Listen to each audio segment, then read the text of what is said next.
What does it take to undo centuries of foreign rule? Between the late 19th century and the end of the 20th, nearly every country on the African continent underwent one of the most significant political transformations in modern history, the process of decolonization. In just a few decades, more than 50 African nations moved from colonial subjugation to formal independence. But this was not a single story, nor a single struggle. It was a series of local and global events, fueled by wars, ideologies, resistance, diplomacy, and the ambitions of individuals. Some transitions came peacefully, others erupted into years of conflict. To understand decolonization in Africa is to explore how empires unraveled, how African leaders shaped their futures, and how the world order shifted around them. It is a story that begins with conquest and competition among European powers and ends with African nations seeking unity, stability, and self-determination. This documentary traces that full arc, from the first colonial invasions of the late 1800s to the final transfers of power in the late 20th century. Along the way, we will examine key turning points, influential figures, regional struggles, and the global forces that accelerated or resisted change. Decolonization in Africa was not just about ending colonial rule. It was about redefining what freedom meant in a world still marked by inequality, division, and empire. This is the entire story. Let's begin. By the late 19th century, Africa was a continent of immense diversity, linguistically, culturally, and politically. From the powerful kingdoms of the Ashanti and Zulu, to the sultanates along the Swahili coast, to the decentralized societies of the Sahel, African peoples had long governed themselves through complex systems shaped by local conditions. But in the space of a few decades, nearly the entire continent would fall under European colonial rule. This rapid transformation is known as the Scramble for Africa. It began in the early 1880s and accelerated through the first decade of the 20th century. By the eve of the First World War in 1914, only 2 African territories remained formally independent: Liberia and Ethiopia. The rest had been claimed by European powers. The causes of this scramble were both old and new. European interest in Africa was not entirely new. Since the 15th century, Portugal, Spain, Britain, France, and the Netherlands had engaged with African coastal societies, mostly for trade, especially in gold, ivory, and enslaved people. But for centuries, European influence remained largely confined to coastal forts and trading posts. The interior remained mostly beyond their reach. That changed in the 19th century for several reasons. First, Europe itself was undergoing major changes. The Industrial Revolution had transformed economies. Factories in Britain, France, and Germany demanded raw materials, rubber, cotton, palm oil, and minerals, and new markets for their manufactured goods. Africa's vast resources suddenly became more attractive. Second, technological advancements made penetration into the African interior possible. Steamships allowed travel upriver, railways were under construction, and the development of quinine made it possible to survive in malaria-prone regions. European explorers, missionaries, and businessmen moved inland, often paving the way for imperial expansion. Third, the rise of nationalism in Europe turned colonial conquest into a matter of national pride. By the late 1870s, unification had made Germany and Italy new and ambitious powers. Meanwhile, older empires like Britain and France wanted to maintain their global influence. Control over African territory was seen not just as economically valuable, but as essential to prestige. The immediate spark came in the 1880s. In 1884, Germany, under Chancellor Otto von Bismarck, announced a protectorate over parts of southwest Africa, modern-day Namibia. This alarmed the British and the French. To avoid direct conflict among themselves, the European powers convened the Berlin Conference in 1884 and 1885. At the Berlin Conference, 13 European states and the United States gathered to set the ground rules for colonial expansion in Africa. No African leaders were invited. The conference did not draw borders directly, but it established the principle that a European power could claim territory only if it had effective occupation there, meaning actual administration or military presence. This encouraged a race among the powers to occupy as much land as possible, as quickly as possible. The consequences were dramatic. Between 1880 and 1914, Britain claimed large swaths of territory stretching from Egypt in the north to South Africa in the south. France focused on the west, creating a vast federation called French West Africa. Belgium, under King Leopold II, personally controlled the Congo Free State, one of the largest and most brutal colonial regimes. Germany secured territories in modern-day Namibia, Tanzania, and Cameroon. Portugal maintained control in Angola and Mozambique. Italy joined the race, although with less success, claiming parts of modern-day Eritrea and Somalia. As Europeans drew borders on maps in European capitals, little consideration was given to the ethnic, linguistic, or political realities on the ground. Entire peoples were split across new colonial borders, while others were forced into single territories with rival groups. These artificial divisions would have long-lasting consequences. Many African communities resisted European encroachment. In West Africa, Samori Touré led a powerful military resistance against the French, building an empire across parts of modern-day Guinea and Mali. In present-day Sudan, the Mahdist uprising challenged Anglo-Egyptian control.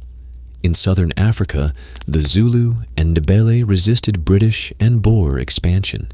Ethiopia, under Emperor Menelik II, decisively defeated an Italian invasion at the Battle of Adwa in 1896, a rare and powerful victory for African sovereignty during this period.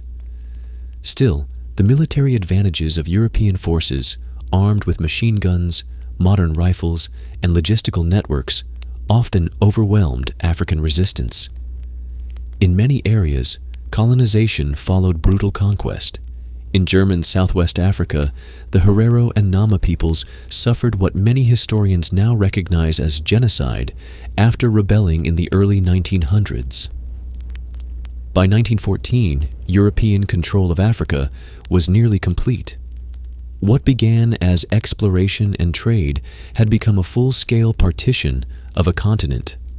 Colonies were established not only for economic gain, but also for administrative experiments. Different powers imposed different models. Britain preferred indirect rule, using local leaders to govern, while France aimed for assimilation, promoting French culture and language. Belgium, in the Congo, ruled with direct control and extraordinary brutality, including forced labor and violence that killed millions.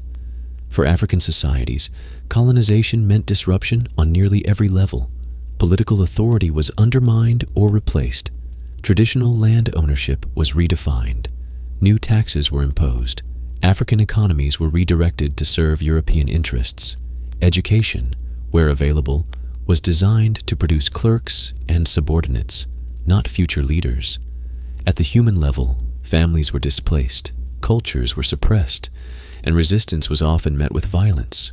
Yet, amid all this, African communities adapted, negotiated, and sometimes thrived in small ways. Christian missions spread literacy. New urban centers emerged. Railways and roads changed movement patterns. And while colonial rule was designed to dominate, it also unintentionally created the conditions for future resistance.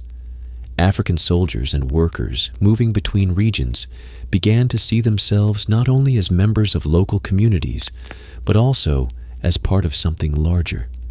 Education, even when limited, exposed Africans to ideas of freedom and equality.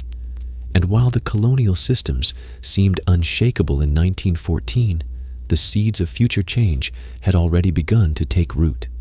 The scramble for Africa was not just about the division of territory. It was about power, ideology, and control, and about how a continent's future was reshaped without its consent. But African history did not stop in 1914. The people whose lands were taken would not remain silent forever. By the beginning of the First World War, nearly the entire African continent was under colonial control. European powers had carved up territories, installed systems of administration, and begun exploiting resources for the benefit of distant metropoles. But colonization was never a one-way process. Even as the colonial powers entrenched their rule, African societies responded, not only with armed resistance, but also through cultural adaptation, political organizing, and strategic negotiation. The interwar period, from the end of the First World War to the late 1930s, marked a crucial phase in the African story. During these decades, colonial rule became more structured and institutionalized. European governments introduced policies to formalize their control over African labor, land, and economies. Yet this same period saw the emergence of new African voices, those who questioned, resisted, and began to imagine alternatives to colonial domination. The systems of colonial governance varied between empires. The British, for instance, employed what they called indirect rule. This approach involved using local chiefs and traditional authorities to administer colonial policies, particularly in places like Nigeria and parts of East Africa. In theory, indirect rule respected existing institutions. In practice, it often distorted them. The British redefined the authority of chiefs, elevated loyal figures to positions of power, and imposed new legal and tax systems that served colonial interests. The French, by contrast, promoted a policy of assimilation. In West Africa and parts of Equatorial Africa, the French colonial authorities aimed to integrate Africans into French civilization, at least in theory. A small number of Africans could attain French citizenship if they adopted French language, customs, and education. But in reality, this policy created a sharp divide between the privileged few and the majority who remained subjects rather than citizens. Belgian colonial rule in the Congo was highly centralized and paternalistic. The Belgian administration, backed by Catholic missions, imposed strict controls over education, labor, and movement. Forced labor was widespread, particularly in rubber and mining industries. Similarly, Portuguese colonies such as Angola and Mozambique remained deeply exploitative, with Africans subjected to heavy taxation and harsh labor conditions. Despite these differences, most colonial administrations shared several key features. Land was frequently expropriated for European settlers or commercial companies. African farmers were pushed to grow cash crops like cocoa, cotton, and groundnuts, often at the expense of food crops. Taxes, such as hut taxes and head taxes, forced Africans into wage labor, usually under poor conditions and low pay. Education systems, where they existed, were limited and controlled by mission schools, producing a small, literate elite, but excluding the majority. This period also saw growing African discontent. Armed resistance, though largely suppressed by the early 20th century, had not entirely disappeared. In southern Nigeria, the Aba Women's War of 1929 was a remarkable act of organized resistance. Thousands of Igbo women protested against new colonial taxes and the erosion of women's political roles. Their movement was met with violence, but it highlighted the capacity of African communities to mobilize in defense of local rights and traditions. Elsewhere, religious movements provided both spiritual and political refuge. In Malawi, then known as Nyasaland, the Baptist preacher John Chilembwe led an uprising in 1915, inspired by both Christian theology and anti-colonial sentiment. Chilembwe protested the forced recruitment of African soldiers into British forces during the First World War and the broader injustices of colonial rule. His revolt was short-lived and brutally crushed, but it became a symbol of African resistance and moral protest. The role of African soldiers during the First World War cannot be overlooked. Hundreds of thousands of men from British, French, Belgian, and German colonies served in campaigns across the continent and in Europe. They fought in harsh conditions, often without the recognition or compensation granted to their European counterparts. Yet their experiences abroad exposed them to new ideas. Some returned home with sharpened political awareness, planting the seeds for future activism. Cultural resistance also flourished during this time. African writers, musicians, and intellectuals used the tools of education and language to critique colonialism. In French West Africa, figures such as Blaise Diagne, the first African elected to the French National Assembly, advocated for African rights within the colonial framework. In the British colonies, mission-educated Africans began forming newspapers, debating societies, and early political organizations. These early movements were often local and limited in scope, but they represented a shift. African agency was evolving from reactive resistance to proactive organization. In the Gold Coast, for example, educated elites formed the Aborigines Rights Protection Society in response to land expropriation. In Nigeria, early nationalist leaders organized around issues of taxation, education, and access to civil service positions.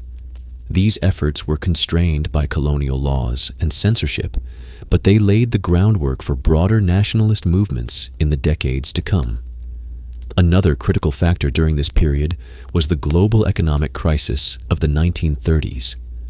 The Great Depression had devastating effects on African economies. Prices for export crops collapsed, unemployment rose, and colonial governments tightened tax collection to maintain revenues. For many Africans, the promises of colonial development rang hollow. Economic hardship deepened resentment and discredited the colonial claim of bringing prosperity. In South Africa, this period also saw the intensification of racial segregation. While South Africa had gained a form of self-government from Britain in 1910, it remained under white minority rule. A series of laws and policies systematically excluded black South Africans from political participation, land ownership, and equal rights. African resistance grew, but was met with increasing repression. Organizations like the African National Congress, founded in 1912, began to organize peaceful protests and petitions, though their impact remained limited in these early years. Meanwhile, in North Africa, movements against colonial rule were also gaining momentum. In Algeria, Tunisia, and Morocco, nationalist thinkers began to articulate visions of independence. In Egypt, which was nominally independent but still under British control, the nationalist Waft Party demanded full sovereignty and mobilized mass support. Across the continent, the interwar years were a period of contradiction. On the surface, colonial rule seemed stable, even permanent. European powers tightened their grip through legal structures, military force, and economic control. Yet beneath this apparent stability, African societies were changing. Education, urbanization, religious revival, and economic crisis were reshaping how people thought about their place in the world. Colonial subjects were becoming citizens in waiting. They were learning the languages of law, bureaucracy, and resistance. They were forming networks that crossed ethnic and regional lines. They were imagining futures that looked beyond empire. The scramble for Africa had been about conquest and division, but the decades that followed were about contestation. African peoples did not passively accept foreign rule.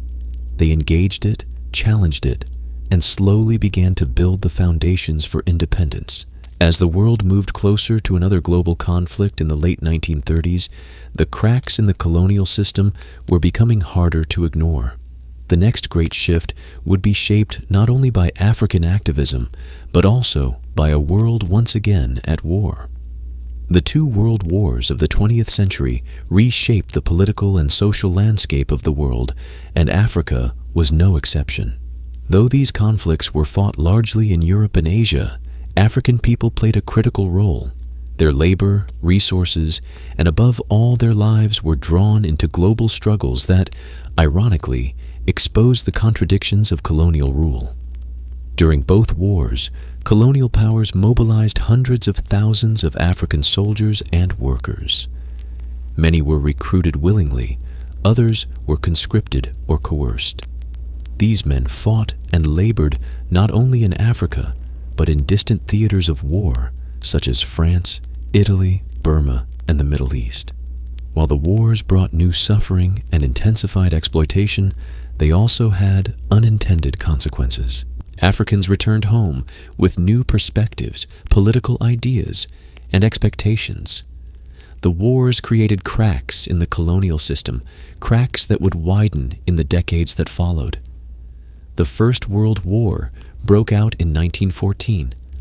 Although it was triggered by events in Europe, the global empires ensured that Africa became a battleground.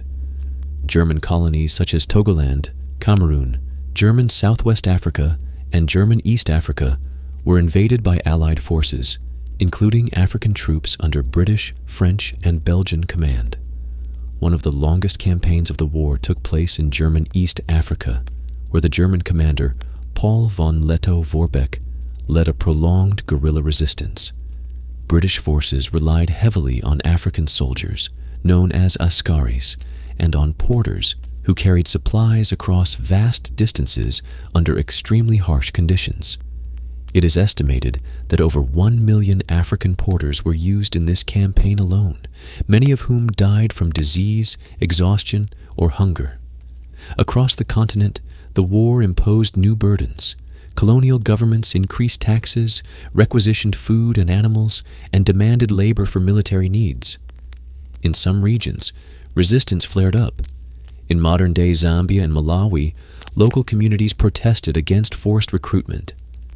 In Senegal, the French conscription policies sparked discontent. At the same time, the war exposed Africans to new ideas. Soldiers stationed abroad encountered different cultures and began to question the authority of colonial rulers. For many, the hypocrisy of fighting for European freedom while being denied basic rights at home became clear. The war did not lead to immediate change, but it planted important seeds of political awareness. The end of the war in 1918 brought a reshuffling of imperial holdings. Germany lost all its African colonies, which were transferred to British, French, and Belgian control under the League of Nations mandate system. While presented as a form of international oversight, in practice it extended colonial rule under a new name. The interwar period saw limited reforms in some colonies, but the basic structure of exploitation remained. When the Second World War erupted in 1939, the same empires once again turned to Africa for support. The scale of African involvement in the Second World War was even greater. Britain, France, Belgium, and Italy mobilized millions of African soldiers, laborers, and support staff. They served in the deserts of North Africa, in the jungles of Burma, and in campaigns across Europe. Nigerian and Gold Coast troops fought in East Africa and Asia. French West Africans served in Europe and North Africa. Ethiopians, after years of Italian occupation, supported the Allied push to liberate their country. In East Africa, the British launched a successful campaign to drive Italian forces out of Ethiopia, Eritrea, and Somalia. Haile Selassie, the exiled emperor of Ethiopia, returned to power in 1941. His country had been invaded by fascist Italy in 1935 and subjected to brutal occupation. Ethiopia's liberation became a powerful symbol of anti-fascist and anti-colonial victory. The war effort placed enormous strain on African societies. Colonial governments demanded more labor and resources. Forced conscription continued in many regions, and wages remained low despite inflation. Urban workers faced food shortages and rising prices. Women, too, bore a heavy burden, maintaining households, while men were sent away to fight or labor. Yet the war also created new opportunities. In some cities, war industries expanded, leading to urban migration and the growth of a working class. Africans who served abroad gained exposure to global political ideas, including socialism, nationalism, and anti-colonial thought. Veterans returned home with a sense of agency and a belief that change was possible. Perhaps most importantly, the rhetoric of the Allied powers during the war stood in sharp contrast to colonial realities. Leaders like Franklin Delano Roosevelt and Winston Churchill spoke of democracy, freedom, and the right of nations to self-determination. These ideas were broadcast widely, including in Africa. Colonial subjects took these promises seriously and began to demand that they be applied to them as well. One pivotal moment came in 1941 with the signing of the Atlantic Charter. Drafted by Roosevelt and Churchill, the Charter outlined principles for a post-war world, including respect for the right of peoples to choose their own government. While not legally binding, the Charter was widely publicized and raised expectations across the colonized world. African nationalists cited it frequently in their calls for independence. The war also exposed the declining strength of European empires. France, occupied by Nazi Germany in 1940, had to rely on its colonies to continue the fight. The Free French forces, led by Charles de Gaulle, were heavily supported by African troops, especially from West and Central Africa. These soldiers, known as the Tirailleurs Sénégalais, played a crucial role in liberating France. However, this contribution was not always acknowledged. One tragic incident occurred in 1944 at Thiaroye, near Dakar, in Senegal. African soldiers who had fought for France were protesting for back pay and better treatment. French troops opened fire, killing dozens. The massacre shocked many and became a symbol of the betrayal felt by African veterans. By the end of the Second World War in 1945, Africa remained under colonial control, but the continent had changed. Millions of Africans had been mobilized. Many had seen the world beyond their villages and cities, and a generation of politically conscious individuals had emerged. The contradictions between imperial domination and the language of freedom were increasingly untenable. European powers, though victorious in the war, were weakened economically and militarily. They faced mounting pressure from both their colonies and the international community. The newly formed United Nations included principles of self-determination in its charter, and anti-colonial voices began to gain traction in global forums. In short, the wars of the 20th century had unintended consequences. They disrupted colonial systems, empowered African actors, and opened political space for movements that would soon challenge empire itself. The struggle for independence had not yet begun in full, but the stage was now set. In the midst of the Second World War, as the world was torn apart by violence and uncertainty, a quiet but powerful shift began to take place in international politics. This change would not immediately end colonialism, but it would provide moral fuel for anti-colonial movements across the globe, and particularly in Africa. That change came in the form of a document known as the Atlantic Charter and the broader ideals it represented. The Atlantic Charter was not a formal treaty. It was a joint declaration made by British Prime Minister Winston Churchill and American President Franklin Delano Roosevelt in August of 1941. They met off the coast of Newfoundland, aboard naval ships, to outline their vision for the post-war world. At that moment, the United States had not yet entered the war, but was increasingly aligned with Britain in its opposition to fascism and Nazi expansion. The Charter listed 8 key principles that the two leaders hoped would guide the world after the defeat of the Axis powers. Among these were commitments to economic cooperation, peace, disarmament, and the restoration of sovereign rights and self-government to those who had been denied them. One clause in particular captured the attention of colonized peoples everywhere. They respect the right of all peoples to choose the form of government under which they will live, and they wish to see sovereign rights and self-government restored to those who have been forcibly deprived of them. Though Churchill later insisted that this statement did not apply to the British Empire, many Africans thought differently. For people living under colonial rule, the language of freedom, democracy, and self-determination was clear, and deeply resonant. At the time of its release, most African colonies were still deeply embedded in the imperial systems that had solidified during the interwar period. Racial hierarchies remained firmly in place, political freedoms were extremely limited, and economic structures favored European settlers or foreign-owned companies. Yet, as African soldiers fought and labored for Allied powers, many began to see the contradictions between the Allied rhetoric and their lived realities.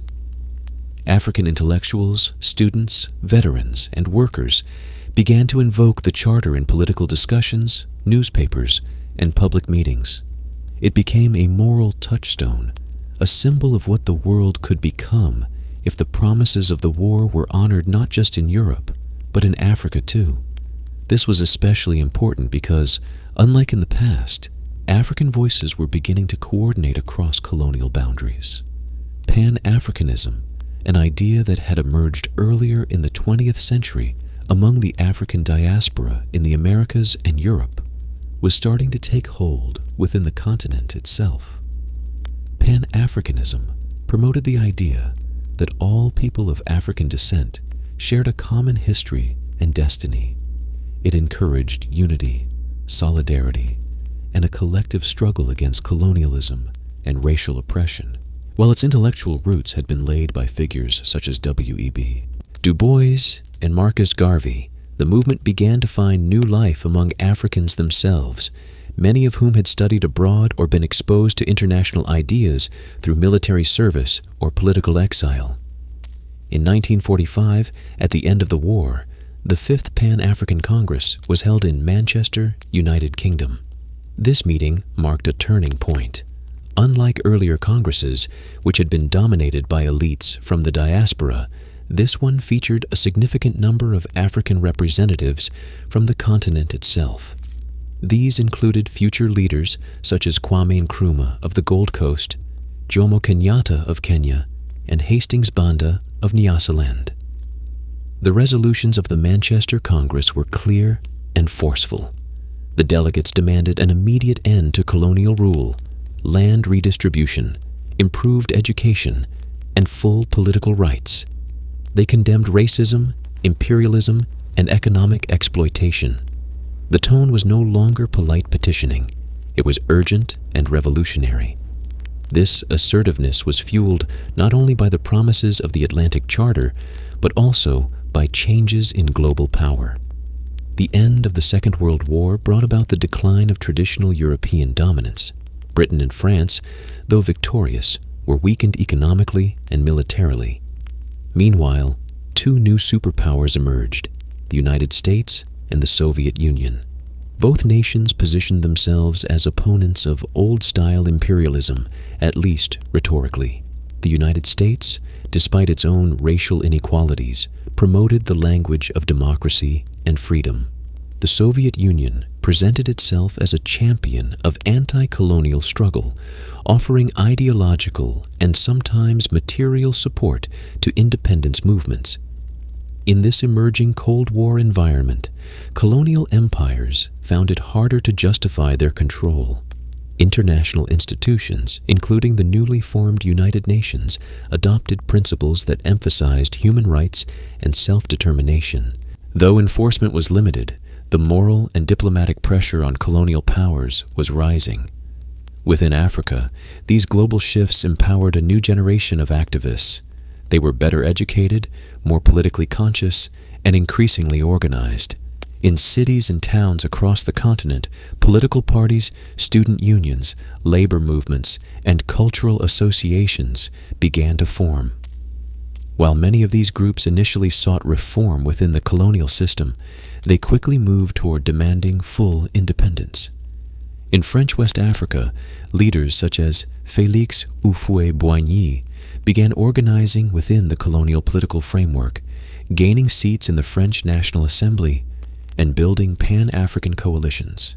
In British territories, figures like Nnamdi Azikiwe in Nigeria and Seretse Khama in Bechuanaland, later Botswana, began engaging the public through newspapers and political campaigns. In some cases, colonial powers responded by increasing surveillance and repression, Censorship laws were tightened, meetings were banned, and nationalist leaders were harassed or imprisoned. Yet this often had the opposite effect, radicalizing more people and deepening support for political change. The Atlantic Charter also influenced emerging movements in other parts of the world, from India to Southeast Asia, creating a broader wave of decolonization. Africans saw themselves as part of this global transformation. They were not alone in their struggle, and they were increasingly connected through international conferences, correspondence, and solidarity networks. In practical terms, the Charter did not end colonialism. Its authors had not intended it to apply to empires such as Britain's or France's, but its language mattered. It gave African activists a powerful tool with which to confront the moral contradictions of empire. It allowed them to speak the same language as their colonizers: freedom, justice, democracy, and to demand that those values be universally applied. It also helped shift the debate on empire from one of imperial management to one of legitimacy. No longer could colonialism be justified as a civilizing mission. The tide of history was beginning to turn. As the war ended and colonial powers returned their attention to their African territories, they found that the political landscape had changed. The people they governed were no longer passive subjects. They were becoming citizens in waiting, organizing, educating, and preparing to claim their rights. The stage was set for the next great wave of political mobilization across the continent. The post-war period would witness the rapid rise of African nationalism, led by a new generation that was no longer willing to wait. In the years following the end of the Second World War, Africa entered a new and decisive phase of political awakening. Though the continent remained under colonial control, something had fundamentally shifted. The language of freedom and self-determination had moved from hopeful rhetoric to determined action. From Cairo to Cape Town, from Dakar to Dar es Salaam, nationalist movements began to emerge with greater coordination, clarity, and momentum. This was the beginning of African nationalism as a powerful, continent-wide force.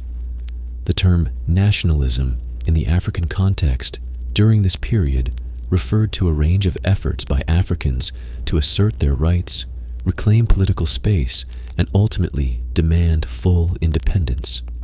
While the form and content of these movements varied greatly, depending on local history, economic conditions, and the nature of colonial rule, they all shared a core belief that African people had the right to govern themselves. This wave of nationalism was not born in isolation. It was the result of several intersecting factors. First, a generation of educated Africans had come of age, many of whom had studied in Europe, North America, or mission schools within Africa. These individuals were fluent in the political languages of liberalism, socialism, and self-rule. They had read about revolutions in Asia and Latin America and understood the strategic importance of media, mass mobilization, and international diplomacy. Second, the global mood was changing. The formation of the United Nations in 1945 provided new forums for anti-colonial voices. The UN Charter emphasized the rights of all peoples to self-determination, and although colonial powers still dominated the organization, nationalist leaders found ways to make their cause known. They submitted petitions, lobbied delegations, and began to craft a truly global narrative around the injustice of empire. Third, economic hardship after the war fueled public discontent. Colonial governments raised taxes and tightened control over labor to rebuild their own economies. Food shortages, inflation, and unemployment spread throughout urban centers, pushing workers and students toward protest and activism. For many Africans, colonial rule had clearly failed to deliver prosperity or dignity. In this context, political parties began to form or expand in several colonies. These were not yet mass parties in the modern sense, but they represented a significant shift from earlier elite-led reform associations. They aimed to organize across ethnic, religious, and regional divisions to build broad support for change. In the British colony of the Gold Coast, modern-day Ghana, this shift was especially visible. The United Gold Coast Convention, UGCC, was founded in 1947 by a group of educated African elites. Its goal was constitutional reform and greater African representation in the colonial administration. However, the UGCC soon faced internal tensions about strategy and pace. The most dramatic change came with the return of Kwame Nkrumah to the Gold Coast in the same year. Nkrumah had been living in the United States and the United Kingdom for more than a decade, studying and participating in Pan-African and socialist networks. He had attended the 5th Pan-African Congress in Manchester and was deeply committed to the idea of immediate self-rule. Upon returning home, Nkrumah became the General Secretary of the UGCC, but his more radical vision quickly clashed with the leadership. By 1949, he broke away to form a new party, the Convention People's Party, CPP. The CPP had a different approach. It did not focus only on the educated elite. Instead, it aimed to mobilize the working class, rural farmers, and urban youth. Its slogan was simple and powerful: self-government now. The CPP used rallies, newspapers, and community organizing to build popular support. It also became known for its peaceful protests and strikes, challenging the colonial government's legitimacy. In response, the British authorities arrested Nkrumah and other CPP leaders in early 1950. Yet, when local elections were held that same year, the CPP won a sweeping victory, despite its leadership being behind bars. This demonstrated the depth of popular support and the shifting tide of African politics. Meanwhile, in Nigeria, the largest British colony in Africa, nationalist politics were also on the rise. Here, the landscape was more complex due to the country's vast size, ethnic diversity, and regional divisions. The National Council of Nigeria and the Cameroons, NCNC, led by Nnamdi Azikiwe, became a leading force. Azikiwe, like Nkrumah, had studied in the United States and was influenced by Pan-African and nationalist thought. Azikiwe used newspapers as a key tool of mobilization. His chain of publications reached a wide audience and helped shape nationalist discourse across the country. Other major political parties emerged as well, including the Action Group in the West and the Northern People's Congress in the North. Although regionalism remained a challenge, the nationalist message was gaining traction. In French West Africa, nationalist activity was shaped by the political opening that followed the war. France introduced limited reforms, including the creation of the French Union, which allowed for some African representation in the French National Assembly. African politicians, such as Félix Houphouët-Boigny from Côte d'Ivoire, used this platform to push for more rights and recognition. Houphouët-Boigny founded the Rassemblement Démocratique Africain, RDA, in 1946. The RDA quickly became a major political force across Francophone Africa. It aimed to unite African colonies within the French Empire in a common political struggle. While the RDA initially aligned with the French Communist Party, this alliance later broke down due to Cold War tensions. Nevertheless, the RDA remained a powerful symbol of African unity and political aspiration. In North Africa, nationalist movements were already well developed.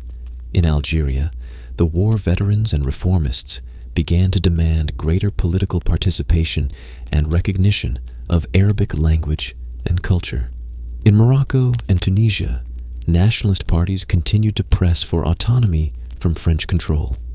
Although these territories had different political structures and histories, they shared a sense of growing momentum. In East Africa, the pace of political change was slower, but not absent. In Kenya, tensions were building between the colonial government and African farmers, particularly over land rights in the so-called White Highlands, which had been reserved for European settlers. Jomo Kenyatta, a leading voice for Kenyan nationalism, had returned from studying in Britain and begun advocating for land reform and political rights. In Tanganyika, African associations and unions were quietly gaining strength, laying the groundwork for later mass movements. Student movements also played a key role during this period.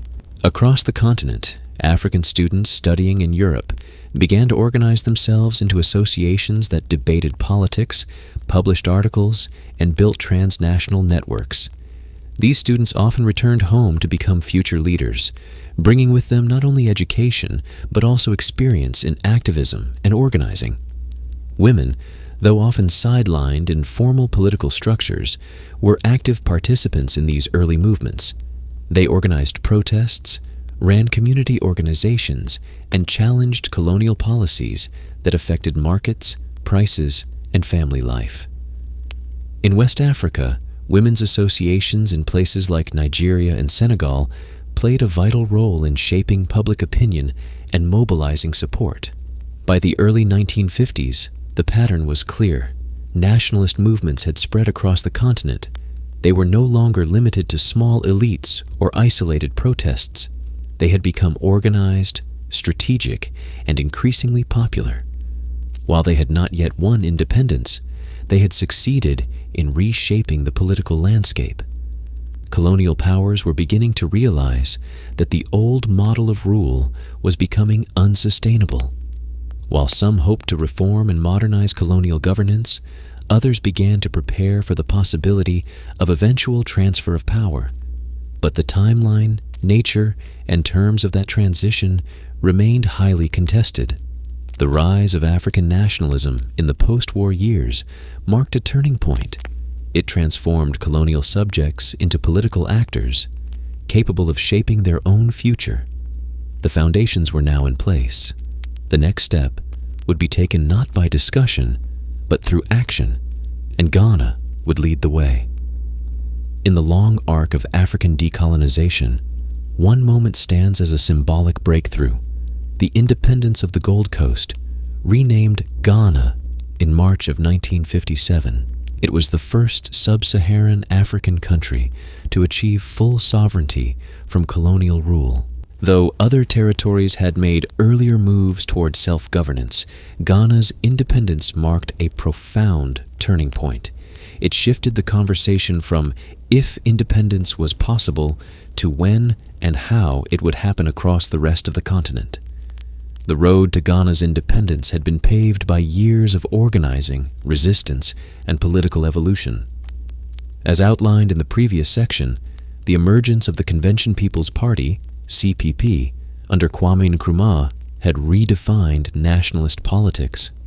The CPP's popular slogan, "Self-Government Now," resonated widely with workers, farmers, and youth who were frustrated by decades of British rule and slow-moving reforms.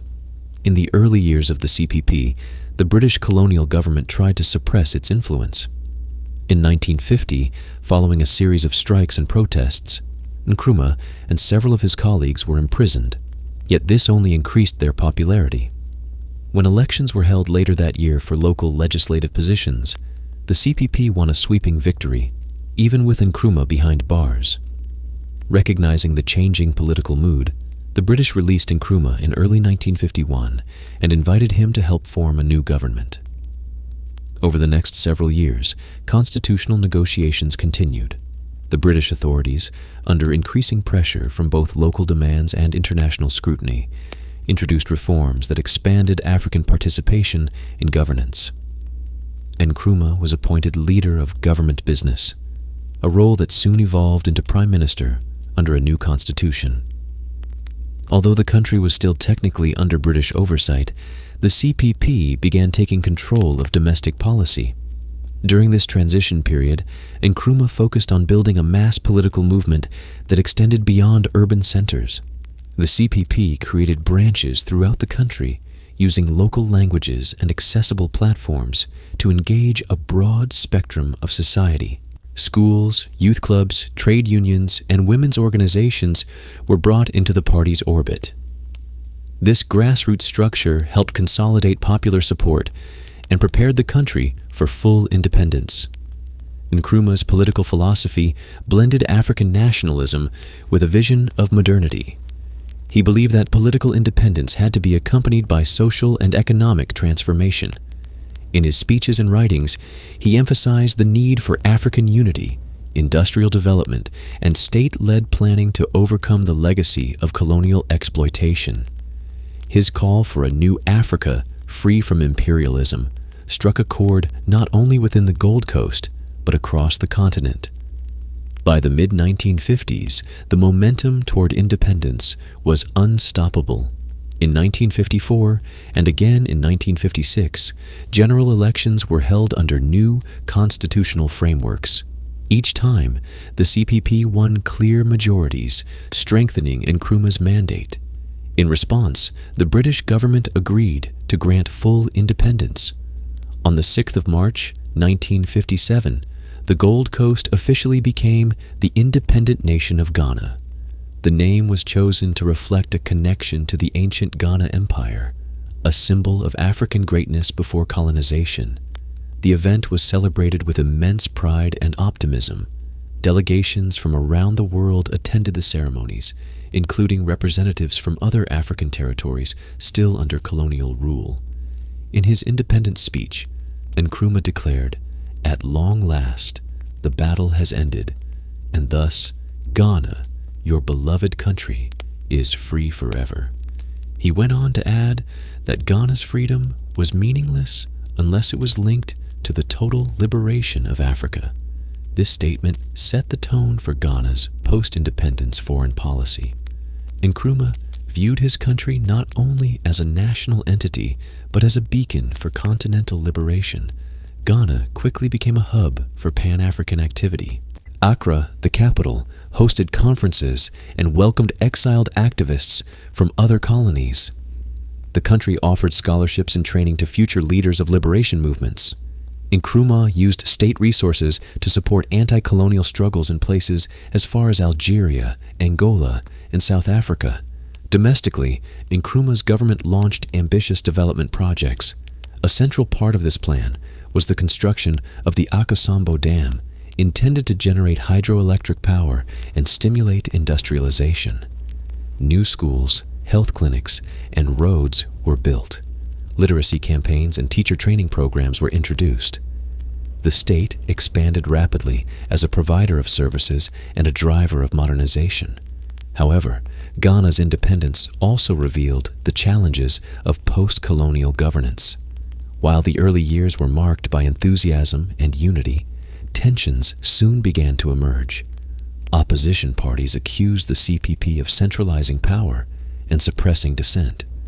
As Nkrumah became more focused on ideological leadership and continental activism, critics argued that he neglected pressing domestic concerns, especially in rural areas. In 1960, Ghana became a republic with Nkrumah as its first president. 2 years later, he declared the country a one-party state, arguing that political division threatened national unity and development. This shift alarmed many observers, both within and outside Ghana.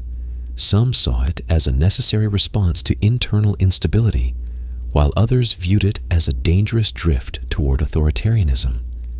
Despite these concerns, Ghana's independence had an undeniable ripple effect. Within 3 years of Ghana's liberation, more than a dozen African countries had achieved independence. Nigeria, Senegal, Mali, the Democratic Republic of the Congo, and many others followed in quick succession. In each case, Ghana served as a reference point, both as an example of what could be achieved and as a warning about the complexity of post-colonial governance. The British experience with Ghana also influenced its approach to other colonies. Recognizing that clinging to empire was no longer tenable, British policymakers became more open to negotiated transitions.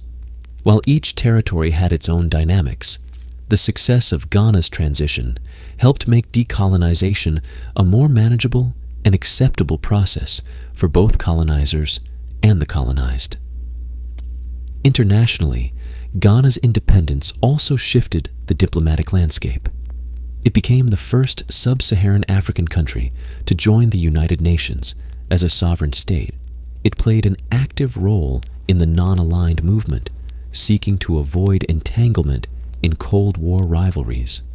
Nkrumah's speeches at global forums emphasized the moral and strategic importance of African unity, linking the fight against colonialism to broader struggles for social justice and global equality. Ghana's independence did not solve all of Africa's problems, nor did it eliminate the legacy of colonialism, but it marked the beginning of a new era. It demonstrated that African nations could reclaim sovereignty through political organization, mass mobilization, and negotiation. It proved that independence was not a dream, it was a possibility. In the years that followed, the wave of decolonization would accelerate. New leaders would emerge, new challenges would surface, and the path would vary from one country to the next. But the precedent had been set. Ghana had opened the door. Others would now walk through it. Following Ghana's landmark independence in March of 1957, the wave of decolonization gathered speed. Nowhere was this more visible than in the British colonies of Africa. In the years between 1958 and 1965, a sweeping transformation unfolded across the continent. Colony after colony moved from indirect rule to full sovereignty. Though the journey varied in each territory, some peaceful, others fraught with tension, the overall direction was unmistakable. The British Empire in Africa was retreating. The British government, facing domestic economic difficulties and international pressure, increasingly recognized that its African empire was no longer sustainable. Unlike Portugal or France, Britain often opted for a strategy of managed withdrawal. While this process was not without resistance, the general approach emphasized negotiation, constitutional reform, and gradual political handover. Still, British decolonization was driven less by idealism and more by pragmatism. The costs of empire were rising, and the winds of political change were becoming impossible to ignore. In 1960, British Prime Minister Harold Macmillan delivered a speech in Cape Town, South Africa, that would give this historical moment its name. Standing before the South African Parliament, he said, "The wind of change is blowing through this continent, and whether we like it or not, this growth of national consciousness is a political fact." While directed partly at South Africa's apartheid regime, the message resonated across the continent. African aspirations could no longer be denied. One of the earliest and most significant examples of this shift occurred in Nigeria. With a large population and enormous regional diversity, Nigeria posed a complex challenge for British administrators. The country was divided into three major regions: North, West, and East, each with its own dominant ethnic and political structures. Despite these differences, nationalist pressure mounted throughout the 1950s. The main political parties, the Northern People's Congress, the National Council of Nigeria and the Cameroons, and the Action Group represented regional interests, but all pushed for self-rule. Through a series of constitutional conferences held in London and Lagos, the British and Nigerian leaders crafted a federal structure that would allow each region significant autonomy. Nigeria gained independence on the 1st of October, 1960. The handover ceremony in Lagos was marked by celebrations and optimism. Nnamdi Azikiwe became Governor-General and later President, while Abubakar Tafawa Balewa served as the first Prime Minister. Though independence was achieved peacefully, the underlying regional and ethnic tensions in Nigeria would prove difficult to manage in the years ahead. But in that moment, the country stood as another example of orderly British withdrawal and a model that others hoped to replicate. In East Africa, the process was slower, but eventually followed a similar pattern. In Tanganyika, British authorities had governed under a United Nations trusteeship since the end of the Second World War. Julius Nyerere, a former schoolteacher educated in Edinburgh, emerged as the leader of the independence movement. He founded the Tanganyika African National Union, TANU, which promoted a message of unity, nonviolence, and African socialism. Nyerere skillfully built a broad-based coalition that transcended ethnic divisions. His calm, deliberate leadership earned the trust of British officials and the support of the public. In December of 1961, Tanganyika gained independence. Nyerere became prime minister and later president.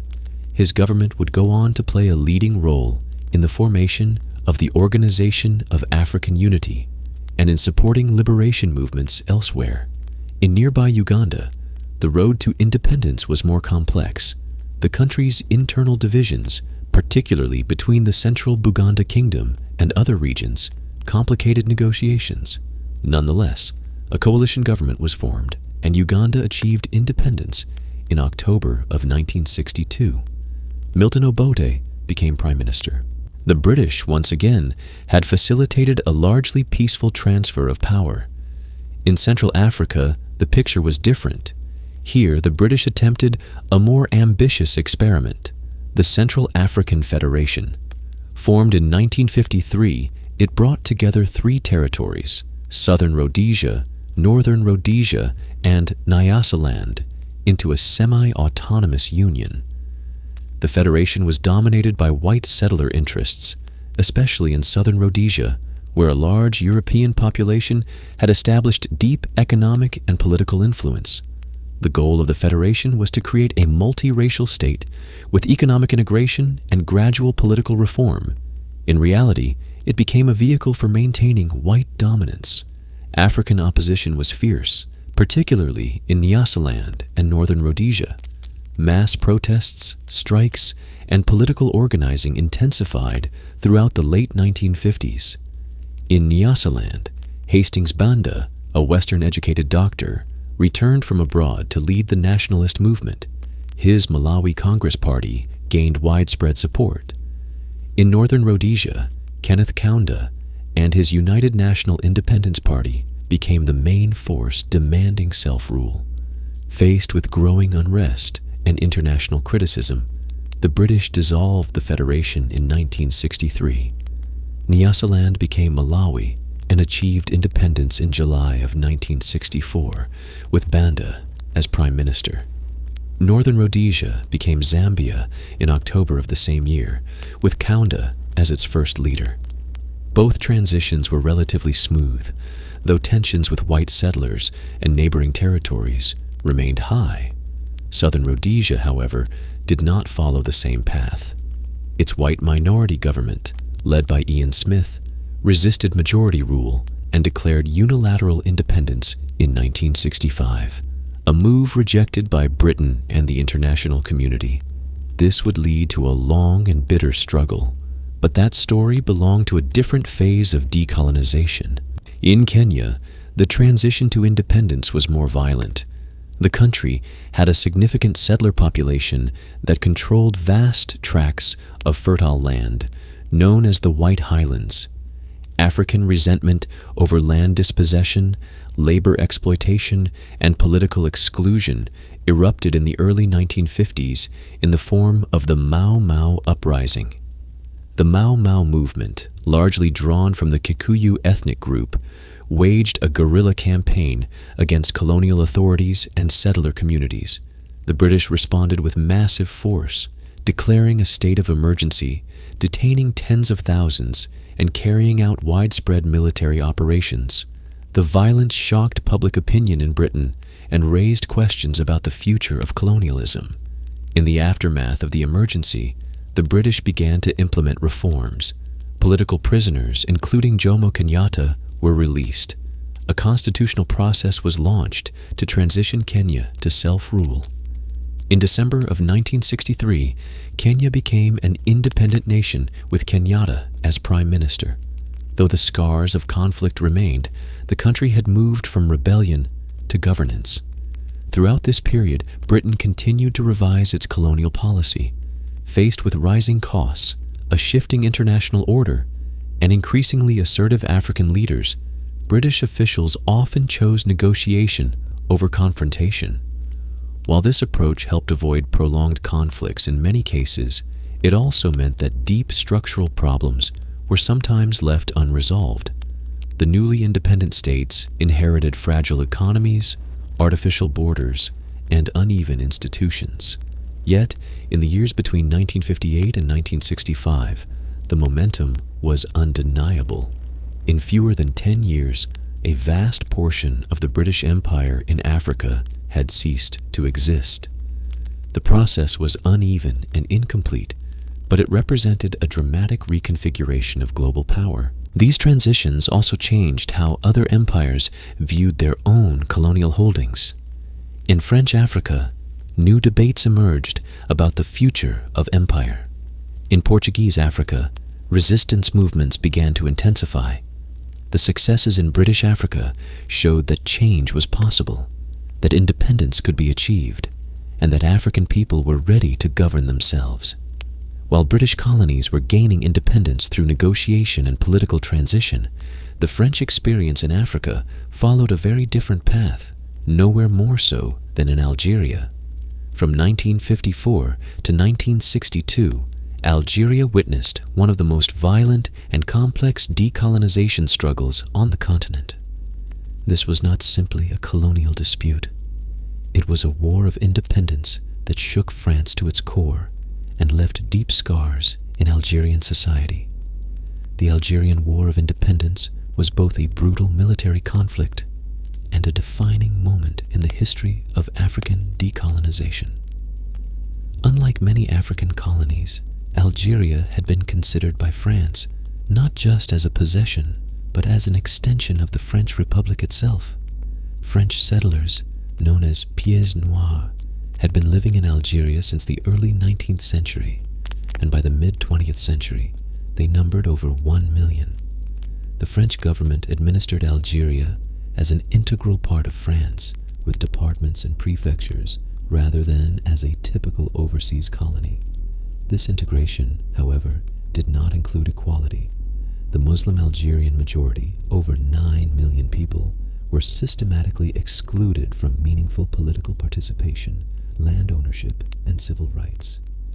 Most lived in poverty, with limited access to education, healthcare, or employment opportunities. Land expropriation had left many families without means of subsistence, and French rule was enforced through a rigid and often violent system of control. Tensions had been building for decades. Various reform movements and nationalist groups had attempted to petition for greater rights or autonomy, particularly in the interwar and post-war years. These efforts were consistently rejected or crushed by French authorities. The massacre at Sétif in May of 1945, where thousands of Algerians were killed following demonstrations on VE Day, left a lasting sense of betrayal and rage among the Algerian population. It marked a point of no return for many nationalists, who concluded that peaceful reform under French rule was impossible. On the 1st of November, 1954, a new phase of struggle began. The National Liberation Front, Front de Libération Nationale, or FLN, launched a coordinated series of attacks across Algeria. These actions, though limited in scope, signaled the beginning of a full-scale war for independence. The FLN, composed of both political leaders and guerrilla fighters, aimed to end French rule and establish an independent Algerian state. Their slogan was direct: by the people and for the people. The French response was swift and severe. Troops were deployed and martial law was declared. The French military conducted search and destroy missions, mass arrests, and summary executions. The conflict quickly escalated into a brutal war involving conventional battles, rural guerrilla warfare, and urban terrorism. In the countryside, the FLN built a strong support base among peasants. Fighters operated in mountainous regions and used hit-and-run tactics to harass French forces. They relied on local networks for food, shelter, and intelligence. In retaliation, the French military often targeted entire villages suspected of aiding the FLN, using collective punishment and forced relocation. In urban areas, especially Algiers, the conflict became even more intense. In what became known as the Battle of Algiers in 1957, the FLN carried out bombings, assassinations, and sabotage. The French authorities responded by deploying paratroopers who used torture, disappearances, and curfews to dismantle the insurgent networks. While the French succeeded in breaking the FLN structure in the city, the methods they used shocked the world and undermined France's moral position. The Algerian War was not only a military conflict, but also a psychological and political struggle. The FLN understood the power of international opinion and sought to frame the war as a fight for national liberation and human rights. They lobbied at the United Nations, mobilized the Algerian diaspora in France and elsewhere, and gained support from other newly independent countries and socialist bloc states. France, on the other hand, was divided. Many in the political and military establishment were determined to hold on to Algeria at all costs. For them, losing Algeria was unthinkable, not just for strategic reasons, but because of national identity. Others, however, began to see the war as unwinnable and morally indefensible. The conflict reached a political crisis point in 1958. The instability and public disillusionment over the war led to the collapse of the French Fourth Republic. General Charles de Gaulle returned to power and was tasked with resolving the crisis. Though initially vague in his position, de Gaulle gradually moved toward supporting self-determination for Algeria, a position that enraged many in the French settler and military communities. In response, French settlers in Algeria and some elements of the army organized protests and even attempted coups to prevent Algerian independence. The most infamous of these was the so-called General's Putsch in April of 1961, where a group of senior French officers attempted to seize power in Algiers. The coup failed, but it revealed the deep fractures within French society and the military over the future of Algeria. Meanwhile, the human cost of the war continued to climb. Estimates of the number of Algerians killed range from 300,000 to over 1 million. Many more were wounded, displaced, or imprisoned. Torture, rape, and collective punishment became common tactics. The FLN itself also committed atrocities, including attacks on civilians and political rivals. The conflict became a total war in every sense: military, political, psychological, and social. By 1961, both sides were exhausted. Secret negotiations began between the FLN and the French government. After several rounds of talks, an agreement was reached. The Evian Accords were signed in March of 1962. They provided for a ceasefire, a referendum on self-determination, and the gradual withdrawal of French forces. On the 3rd of July, 1962, Algeria formally declared independence. The aftermath was dramatic. Nearly all of the Pieds Noirs, more than 1 million French settlers, fled the country within months, many under violent or traumatic conditions. The Algerian state, led by Ahmed Ben Bella and the FLN, assumed power. The new government faced enormous challenges: rebuilding a war-torn society, integrating former fighters, and managing deep divisions left by years of violence. For France, the war left lasting scars. The trauma of Algeria's loss and the internal conflict it caused would continue to shape French politics, identity, and society for decades. The public debate over the use of torture and military excesses also sparked new discussions about human rights and democratic accountability. For Africa, Algeria's independence was monumental. It showed that even the most entrenched and violently defended colonial regimes could be dismantled. It provided moral and material support to liberation movements in other parts of the continent, particularly in Portuguese Africa and Southern Africa. Algeria became a leading voice in the Pan-African and non-aligned movements, offering aid and training to other anti-colonial groups. Its capital, Algiers, became a meeting place for revolutionaries, exiles, and dissidents from across Africa and beyond. The experience of the Algerian War, with all its complexity and brutality, served as both inspiration and warning for other liberation struggles. While the British had opted for transition and managed withdrawal, the French experience in Algeria demonstrated the high cost of denying self-determination. The war's legacy would continue to echo throughout African decolonization, shaping strategies, ideologies, and the imagination of what independence could cost and what it could mean. While Algeria's war for independence drew the world's attention with its violence and complexity, most other parts of French Africa experienced a very different trajectory. Between the late 1950s and early 1960s, France's vast empire in sub-Saharan Africa began to unravel, not through armed struggle, but through political negotiation, constitutional reform, and shifting strategies in Paris. The decolonization of French West and Equatorial Africa unfolded rapidly and dramatically, reshaping the political map of the continent in just a few years. At the heart of this transformation was the evolving relationship between France and its African territories. Since the end of the Second World War, France had tried to reframe its empire through a series of constitutional reforms. The French Union, created in 1946, had offered African colonies representation in the French National Assembly, but stopped short of granting real autonomy or sovereignty. African leaders, particularly those aligned with the Rassemblement Démocratique Africain, RDA, participated in these institutions, using the system to push for greater rights and recognition. Among these leaders, Félix Houphouët-Boigny of Côte d'Ivoire emerged as a central figure. Educated, politically skilled, and pragmatic, Houphouët-Boigny worked within the French political framework, becoming the first African to hold a ministerial position in a French government.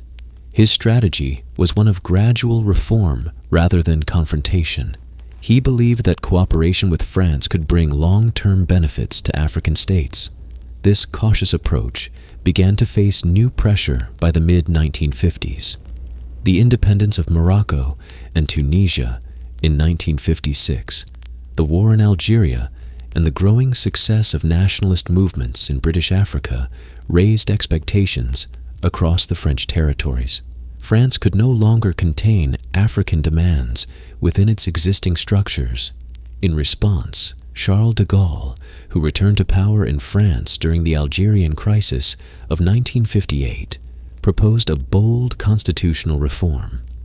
He called for the creation of the French Community, a new political arrangement that would replace the French Union and allow greater autonomy for member territories, though still under the umbrella of French sovereignty. Under this new arrangement, each African colony was given a choice. In a referendum held in September of 1958, they could either accept a membership in the French community, gaining internal self-government while remaining tied to France, or they could vote for immediate and full independence. The stakes were high. Most African leaders feared that choosing immediate independence would result in economic collapse, diplomatic isolation, or even French retaliation. French officials made it clear that rejecting the community would mean a complete and immediate severing of all financial, military, and administrative ties. In the end, nearly every territory voted to remain within the French community, with one striking exception: Guinea. Under the leadership of Sékou Touré, a trade unionist and nationalist who had long advocated for African dignity and self-reliance, Guinea voted overwhelmingly for full independence. Touré's famous declaration, "We prefer poverty in freedom to riches and slavery," captured the spirit of defiance. France responded swiftly and harshly, withdrawing all personnel, aid, and equipment from Guinea within weeks. Even telephones were removed. Touré's government was left to build a state from scratch, facing immediate diplomatic and economic isolation. Despite this dramatic fallout, Guinea's example had a profound psychological impact. It demonstrated that independence was possible, and it emboldened leaders across the region to accelerate their own demands. Meanwhile, France soon realized that holding on to its African empire was no longer viable. especially without provoking further conflict, as in Algeria. The period between 1959 and 1960 saw a cascade of African states achieving independence. In quick succession, France granted sovereignty to a dozen territories, each becoming a republic in its own right.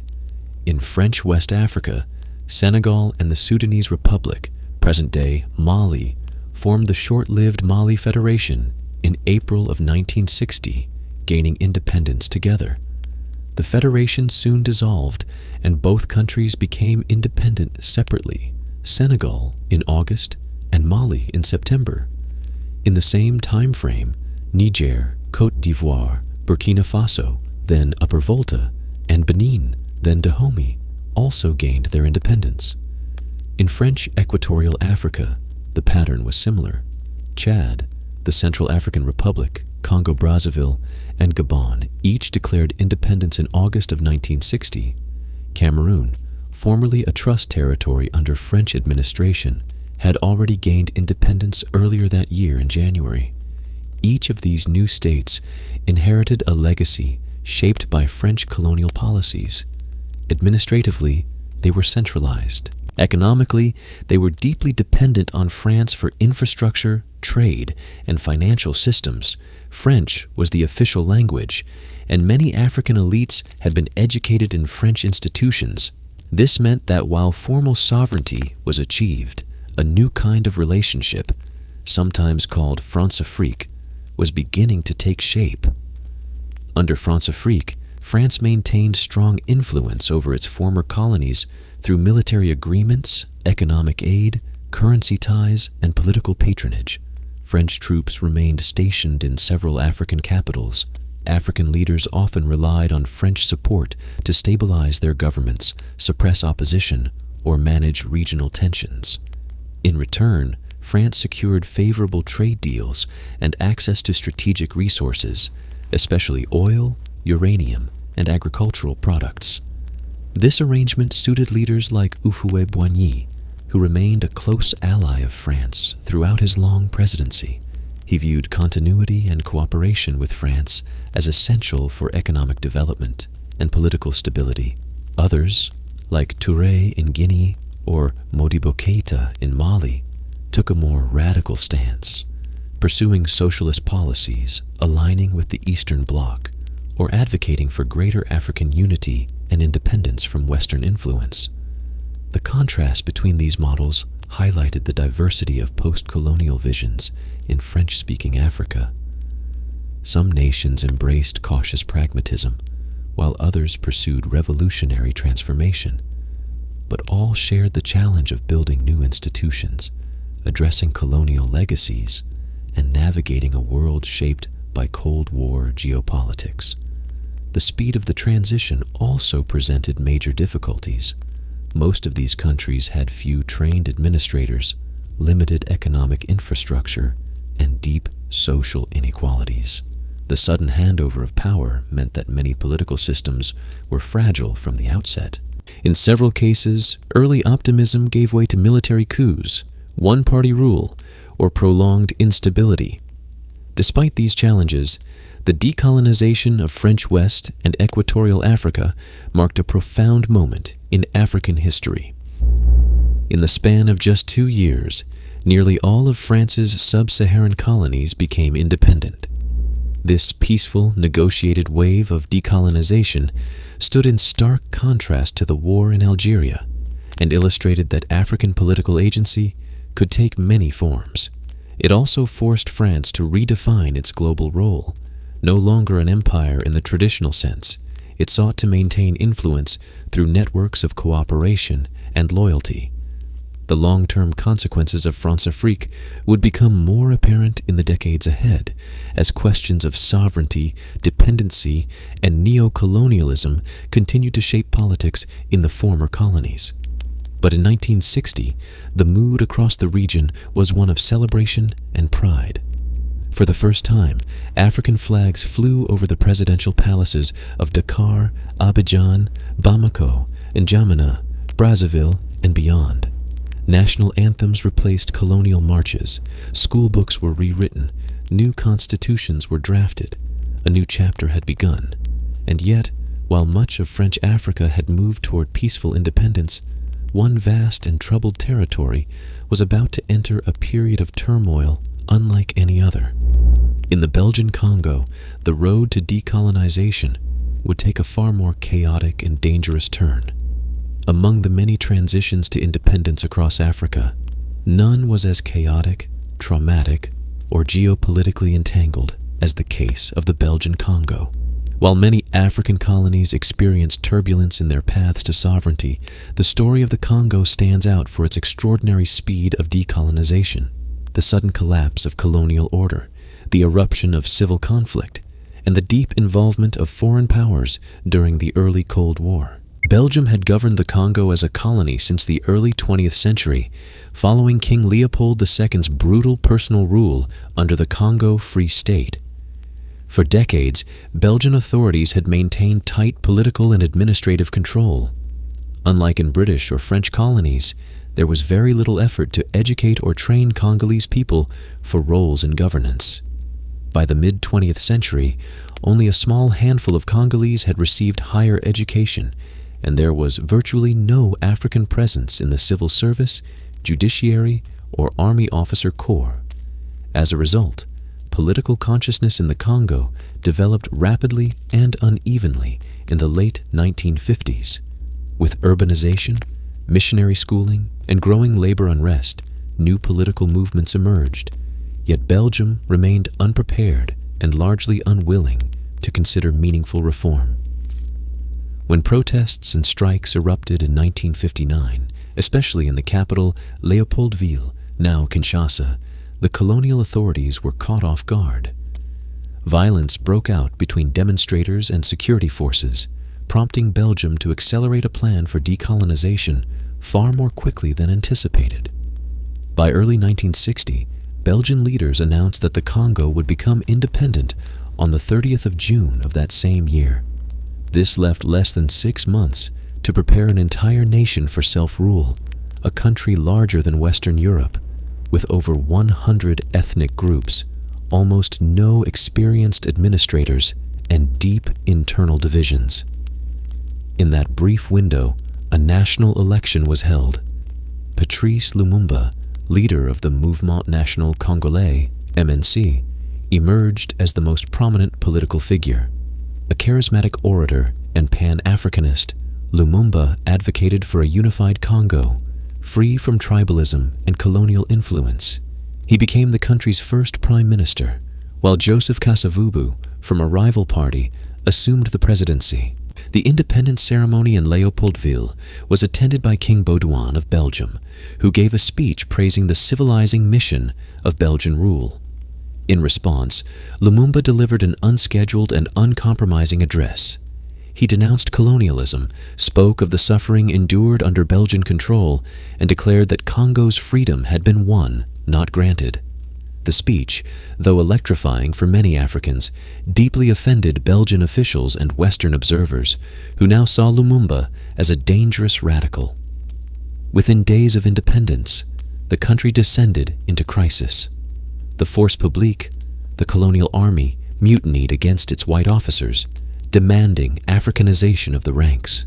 Belgian civilians and military personnel began fleeing the country. Belgium sent in troops without Congolese permission to protect its citizens and economic interests, particularly in the resource-rich region of Katanga.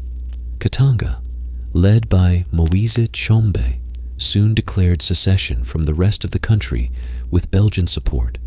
Katanga was home to vast mineral wealth, especially copper and uranium, and European mining companies were determined to maintain control. Meanwhile, another region, South Kasai, also attempted to secede. The central government in Leopoldville was unable to assert authority, and Congo quickly fragmented. Amid this chaos, Lumumba turned to the United Nations for assistance.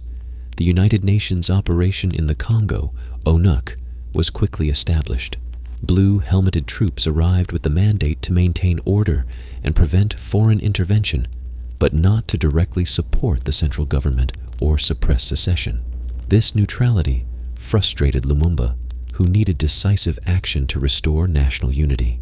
Desperate, Lumumba then sought support from the Soviet Union.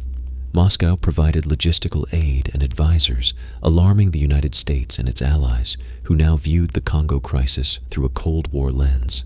The fear of communist influence in such a strategically important and mineral-rich country pushed Western powers, especially the United States and Belgium, into covert action.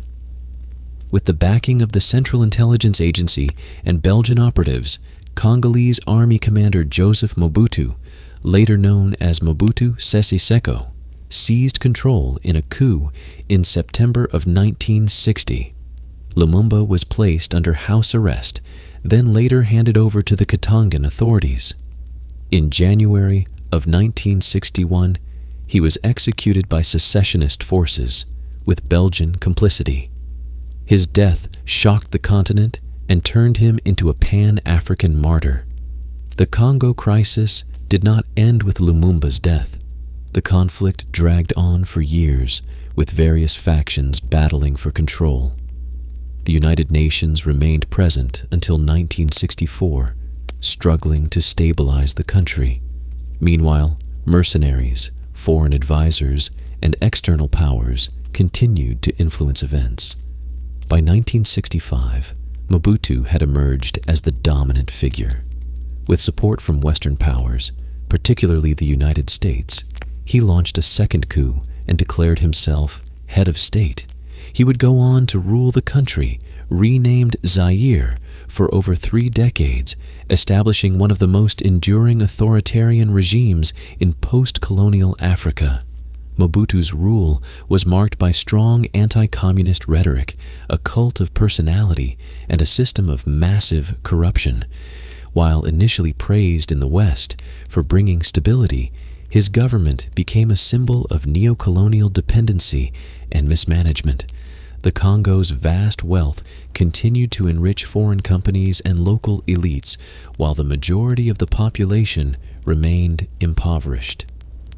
The events in the Congo revealed many of the deep challenges of decolonization. The rushed transition left behind weak institutions, unresolved regional tensions, and an unprepared political elite. The lack of a trained civil service, national cohesion, or economic autonomy made the country vulnerable to both internal fragmentation and external manipulation. More broadly, the Congo Crisis exposed the darker side of Cold War politics in Africa. While independence movements were grounded in local aspirations and legitimate grievances, global powers often viewed African nations as pawns in a larger ideological struggle.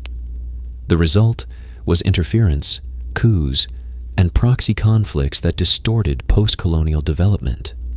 The legacy of the Congo's troubled independence continues to resonate. Patrice Lumumba's vision of a united, sovereign Africa remains a powerful symbol for many. His image has been invoked by generations of African leaders, artists, and activists. Yet the structural challenges that led to the crisis, colonial underdevelopment, foreign intervention, and weak governance, have not been easily overcome. For other African nations watching in the early 1960s, the lessons were clear. Independence was not enough. The transition from colonial rule required more than political declarations. It demanded careful preparation, unity, and the ability to navigate a world where external forces often sought to shape African futures for their own interests. As the Congo struggled, elsewhere on the continent, liberation would take another path through protracted armed resistance in the Portuguese colonies of Angola, Mozambique, and Guinea-Bissau. In those lands, independence would not be granted or negotiated, but fought for through long, bitter wars. That story was just beginning. While many African nations achieved independence in the early 1960s through negotiation or relatively short periods of conflict, the path to decolonization in the Portuguese colonies was different, longer, bloodier, and more resistant to change.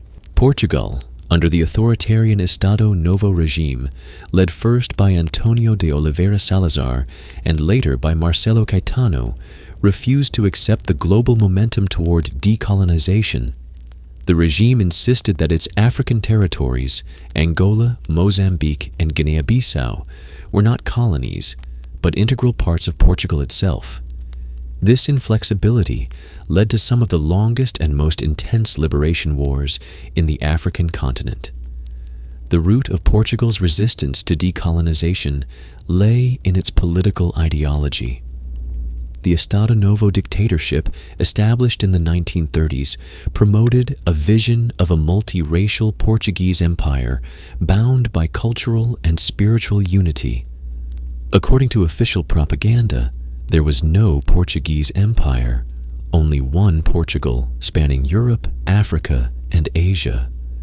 This ideology ignored the reality of racial segregation, economic exploitation, and political exclusion that defined life in the colonies. In practice, African populations in Portuguese colonies had few rights. Education was minimal, economic opportunities were limited to menial labor, and political participation was virtually non-existent. Forced labor was common, particularly in agriculture and public works. These conditions, combined with the global wave of anti-colonial sentiment, sparked the rise of armed liberation movements. The first major uprising occurred in Angola. On the 4th of February, 1961, guerrilla fighters launched attacks on prisons and police stations in Luanda, the capital. Later that year, the violence spread to the northern regions, where the União dos Povos de Angola, UPA, led by Holden Roberto, targeted Portuguese settlers and military outposts. The attacks were met with a brutal response. Portuguese forces carried out massive reprisals, killing tens of thousands of civilians. The conflict quickly escalated into a full-scale war. Multiple liberation movements soon emerged in Angola, each with different ideologies, leadership, and ethnic bases. The Movimento Popular de Libertação de Angola, MPLA, founded earlier in the 1950s and led by Agostinho Neto, positioned itself as a Marxist-oriented group with support from urban intellectuals. The UPA, later renamed the Frente Nacional de Libertação de Angola, FNLA, drew support from the Bakongo ethnic group and received backing from the United States and several African nations. A third group, the União Nacional para a Independência Total de Angola, UNITA, emerged in the mid-1960s under Jonas Savimbi.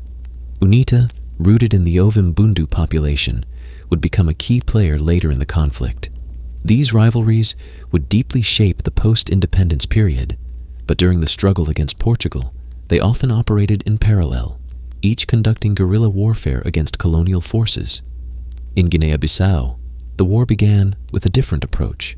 Led by Amilcar Cabral, the Partido Africano da Independência da Guiné e Cabo Verde, PAEGC, adopted a highly organized, disciplined strategy. Cabral, a brilliant intellectual and agronomist, emphasized the importance of political education, rural mobilization, and self-reliance.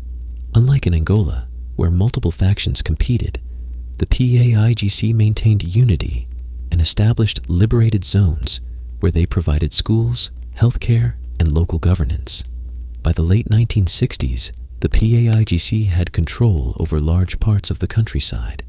Portuguese forces were confined to urban centers and relied heavily on air power to maintain their presence.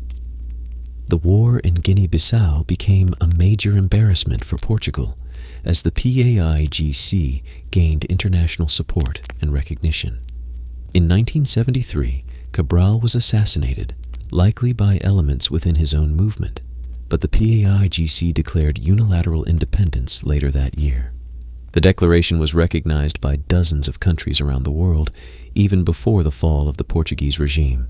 Mozambique's struggle was led by the Frente de Libertação de Moçambique, Frelimo, founded in 1962.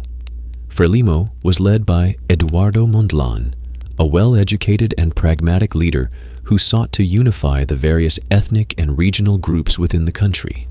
Initially operating from neighboring Tanzania, Frelimo began guerrilla operations in the north, attacking colonial infrastructure and military targets. Frelimo emphasized not only military action, but also social reform. It established schools, clinics, and administrative structures in liberated areas. After Mondlane's assassination in 1969, leadership passed to Samora Machel, who expanded the armed struggle and strengthened ties with the Eastern Bloc, particularly the Soviet Union and China. Portugal, under the Estado Novo regime, refused to negotiate with the liberation movements. Instead, it deployed large numbers of troops, drained national resources, and maintained a hardline stance. By the early 1970s, the wars in Angola, Mozambique, and Guinea-Bissau consumed nearly half of Portugal's national budget. Tens of thousands of Portuguese soldiers were stationed in Africa, and many more were conscripted into military service. The economic and human toll created deep unrest at home. Opposition to the colonial wars grew steadily within Portugal. The military became disillusioned, and public opinion shifted against the regime. Young officers, frustrated with the endless wars and lack of political reform, began to plot change. Their movement culminated in the Carnation Revolution of April 25, 1974. The Carnation Revolution was a nearly bloodless coup carried out by the Armed Forces Movement, MFA, a group of progressive military officers. Within hours, the dictatorship was overthrown. Crowds poured into the streets, placing carnations in the soldiers' rifles. The new government promised democracy, civil liberties, and an end to colonial wars. One of the first acts of the revolutionary government was to begin negotiations with African liberation movements. The process was rapid. Within a year, Portugal granted independence to all three of its African colonies. Guinea-Bissau's independence was formally recognized in September of 1974. Mozambique followed in June of 1975, with Samora Machel becoming president. Angola achieved independence in November of the same year, though its transition would be immediately marred by civil war as rival factions, MPLA, FNLA, and UNITA, turned their guns on each other. The decolonization of Portuguese Africa stands out in the broader African narrative. It was shaped by long wars of national liberation, international alliances, and revolutionary politics. The conflicts brought enormous human suffering. Tens of thousands were killed, many more displaced, and entire regions devastated. Yet they also forged powerful movements, new ideas about governance and identity, and a deep commitment to sovereignty. Portugal's refusal to reform its colonial system delayed the inevitable and made the eventual transition far more violent. The wars in Angola, Mozambique, and Guinea-Bissau were not just anti-colonial struggles. They were civil conflicts, ideological contests, and regional proxy wars all at once. The end of Portuguese rule in Africa marked a major milestone. It closed one of the last chapters of European colonialism on the continent. But for the newly independent nations, the hardest part was just beginning. They now had to rebuild shattered societies, manage political divisions, and navigate a world still shaped by Cold War rivalry. As the wars in Portuguese Africa came to an end, a new challenge loomed on the horizon, one involving land, race, and resistance in southern Africa. In settler-controlled territories like Rhodesia, Namibia, and apartheid South Africa, the struggle for liberation would enter a new and prolonged phase. While West and Central Africa experienced a wave of rapid decolonization through negotiated settlements and constitutional transitions, East Africa followed a more varied path, marked by both peaceful negotiations and violent resistance. Between 1963 and 1964, a series of independence movements in East Africa reached critical turning points, culminating in the emergence of sovereign states like Kenya, Uganda, and the union of Tanganyika and Zanzibar to form modern-day Tanzania. At the heart of this transformation was Kenya. Unlike Ghana or Nigeria, Kenya's path to independence had been long, painful, and marked by violent confrontation. British colonial policy in Kenya had privileged white settlers who had established extensive farms in the fertile Central Highlands. lands that had been taken from local communities, particularly the Kikuyu people. Over time, tensions over land rights, labor exploitation, and political exclusion deepened. By the early 1950s, these grievances exploded into the Mau Uprising, a guerrilla war waged largely by members of the Kikuyu ethnic group. Though its precise organization remains debated by historians, the movement represented a major anti-colonial rebellion. Fighters targeted colonial officials, settlers, and loyalist Africans. In response, the British declared a state of emergency in 1952, detaining tens of thousands of suspected Mau supporters and establishing a network of detention camps. The British response was characterized by brutality. Many detainees were subjected to torture, forced labor, and extrajudicial punishment. Though the British government later denied responsibility, evidence emerged over the years documenting widespread abuses. The violence shocked public opinion, both in Kenya and abroad, and gradually led British policymakers to reconsider their position in the colony. By the late 1950s, with the Mau rebellion largely suppressed, British authorities began to negotiate a political transition. Jomo Kenyatta, who had been imprisoned during the emergency, was released in 1961. As leader of the Kenya African National Union, KANU, he quickly re-established himself as the most influential nationalist figure. Kenyatta's message was one of reconciliation and unity. Despite having been wrongfully imprisoned, he called for a peaceful transition and cooperation among Kenya's diverse ethnic groups. In elections held in 1963, KANU secured a majority, and Kenyatta became prime minister. On the 12th of December 1963, Kenya achieved full independence. The next year, it was declared a republic, with Kenyatta as its first president. Kenya's independence marked a significant moment in African history. It demonstrated that even in deeply divided and violently contested colonies, political negotiation could ultimately prevail. But the scars of the Mau Uprising remained. Land ownership continued to be a contentious issue, and the post-independence government faced the enormous task of healing divisions while building a cohesive national identity. Just off the East African coast, the island of Zanzibar followed a different and dramatic path to independence. Though small in size, Zanzibar had long held strategic and commercial importance. It was once a center of the Arab slave trade and remained a cultural crossroads between Africa, Arabia, and the Indian subcontinent. The island's population was ethnically diverse, including Africans, Arabs, and South Asians. Zanzibar became a British protectorate in the late 19th century, but retained its own sultanate under indirect rule. By the early 1960s, nationalist movements were pushing for independence. Elections were held in 1963, resulting in a coalition government that preserved the ruling Arab elite's influence. On the 10th of December, the island became an independent constitutional monarchy under Sultan Jamshid bin Abdullah. However, beneath the surface, tensions simmered. The African majority, who felt politically and economically marginalized, had long supported opposition groups such as the Afro-Shirazi Party, ASP, led by Abeid Karume. Just weeks after independence, on the 12th of January, 1964, a violent revolution broke out.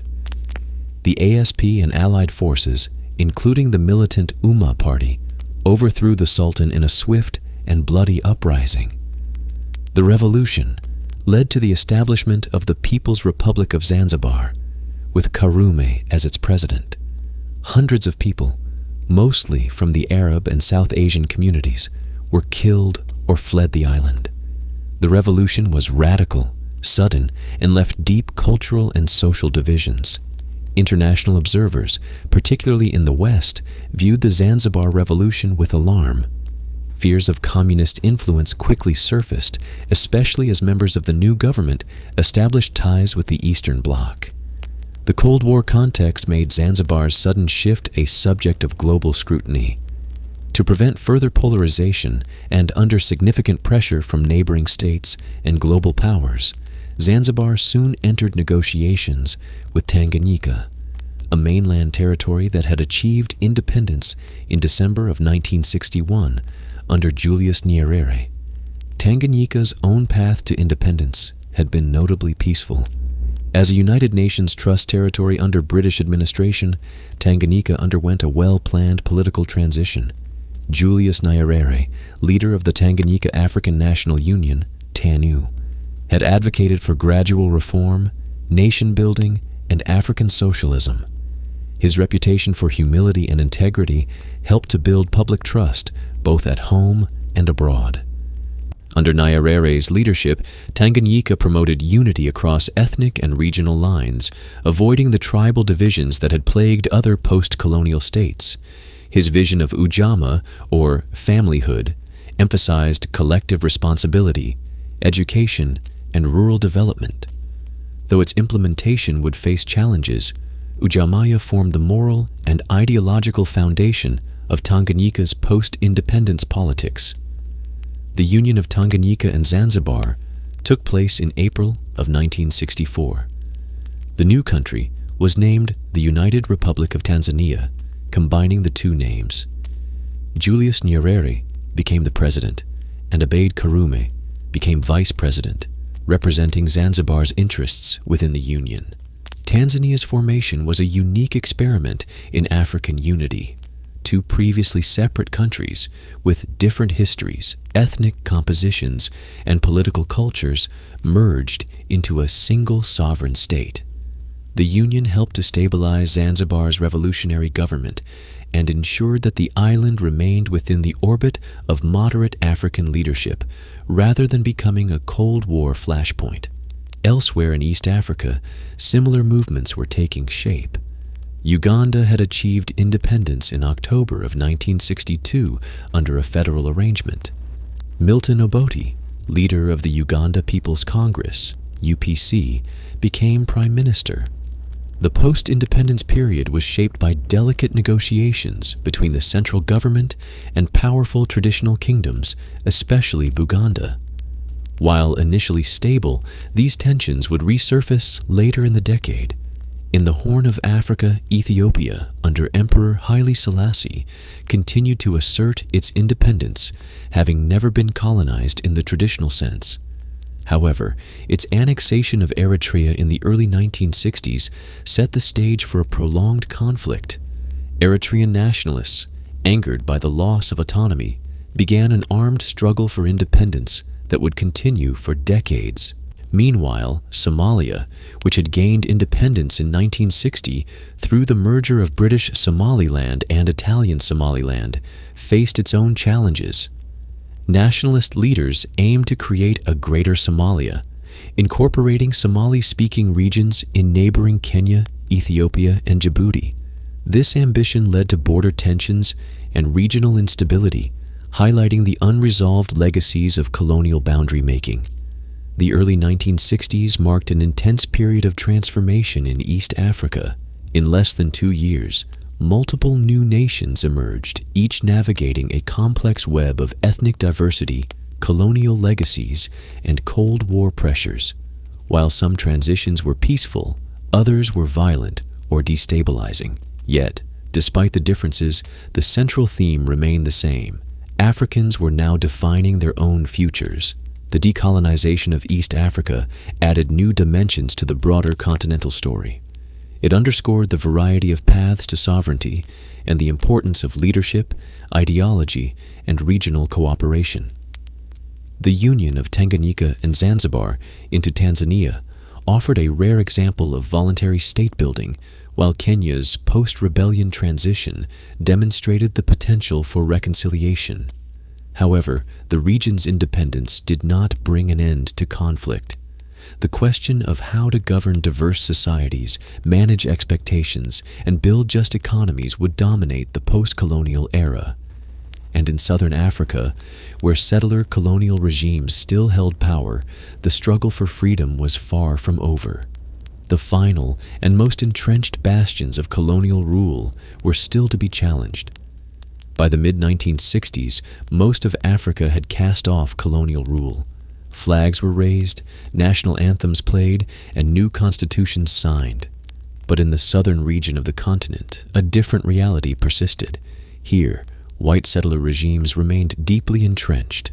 In territories like Rhodesia, Southwest Africa, modern-day Namibia, and apartheid South Africa, independence was not simply delayed, it was actively denied.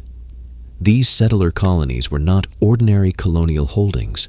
Unlike in West or East Africa, where European administrators governed largely foreign populations, Southern Africa had attracted substantial numbers of permanent European settlers.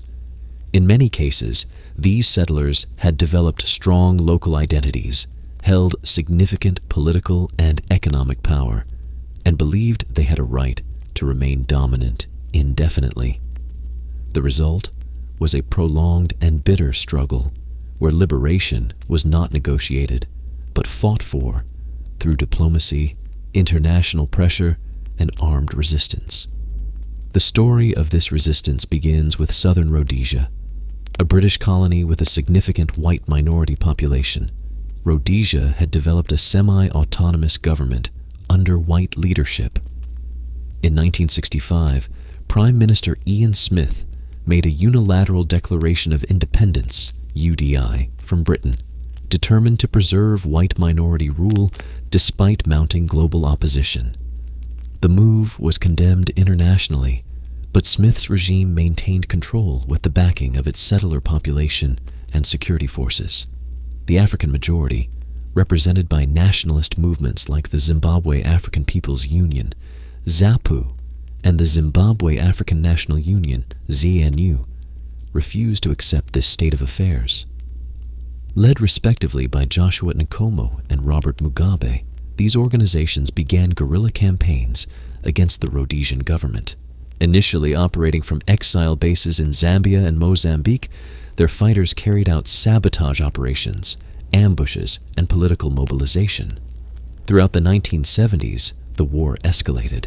Known as the Rhodesian Bush War or the Second Chimurenga, it drew in regional powers and Cold War superpowers alike. ZAPU received support from the Soviet Union, while ZANU aligned more closely with China. The conflict became a proxy war as well as a national liberation movement. Despite efforts by the British government to broker settlements, Smith's regime remained defiant. Sanctions imposed by the United Nations and most Western countries failed to collapse the economy, largely due to covert trade and support from apartheid South Africa. However, the war placed increasing strain on Rhodesia's military and finances. In 1979, under growing international and military pressure, a political breakthrough was achieved. The Lancaster House Agreement, negotiated in London, brought together the Rhodesian government, the nationalist movements, and British representatives. A ceasefire was agreed, followed by democratic elections. In 1980, the newly renamed Zimbabwe held its first majority rule election, resulting in a victory for Robert Mugabe and ZANU-PF. Zimbabwe's independence marked a major victory for African liberation movements, but the road had been long and costly. Tens of thousands had died, and the country's social fabric was strained. Still, it set a precedent that white settler dominance could be ended through armed struggle and negotiation. While Zimbabwe moved forward, the struggle in Southwest Africa remained unresolved. Administered by South Africa under a League of Nations mandate after the First World War, Southwest Africa was treated by the apartheid regime as a de facto fifth province. Indigenous political rights were suppressed, and South African racial laws were imposed. In response, the Southwest Africa People's Organization, SWAPO, was formed in the early 1960s. Led by Sam Nujoma, SWAPO launched a guerrilla campaign for independence, operating primarily from Angola after its own liberation in 1975. The movement gained international legitimacy and was recognized by the United Nations as the legitimate representative of the Namibian people. South Africa, however, refused to relinquish control. It deployed massive military resources to suppress the insurgency, establishing a heavily militarized frontier. The conflict became intertwined with the Angolan Civil War, where Cuban troops and Soviet weapons supported Angolan and Namibian fighters, while South Africa aligned with UNITA and other anti-communist forces. For years, Namibia's independence seemed out of reach, but by the late 1980s, a combination of military stalemate, economic pressure, and changing global politics created a window for resolution. The Tripartite Accord, signed in 1988, included the withdrawal of Cuban troops from Angola and South African troops from Namibia. United Nations supervised elections followed in 1989, leading to independence in 1990. Sam Nujoma became the first president of the new Republic of Namibia. While Zimbabwe and Namibia had gained freedom, the most deeply entrenched system of racial domination remained in South Africa itself. The apartheid regime, institutionalized by the National Party after 1948, imposed a system of legal segregation that permeated every aspect of life.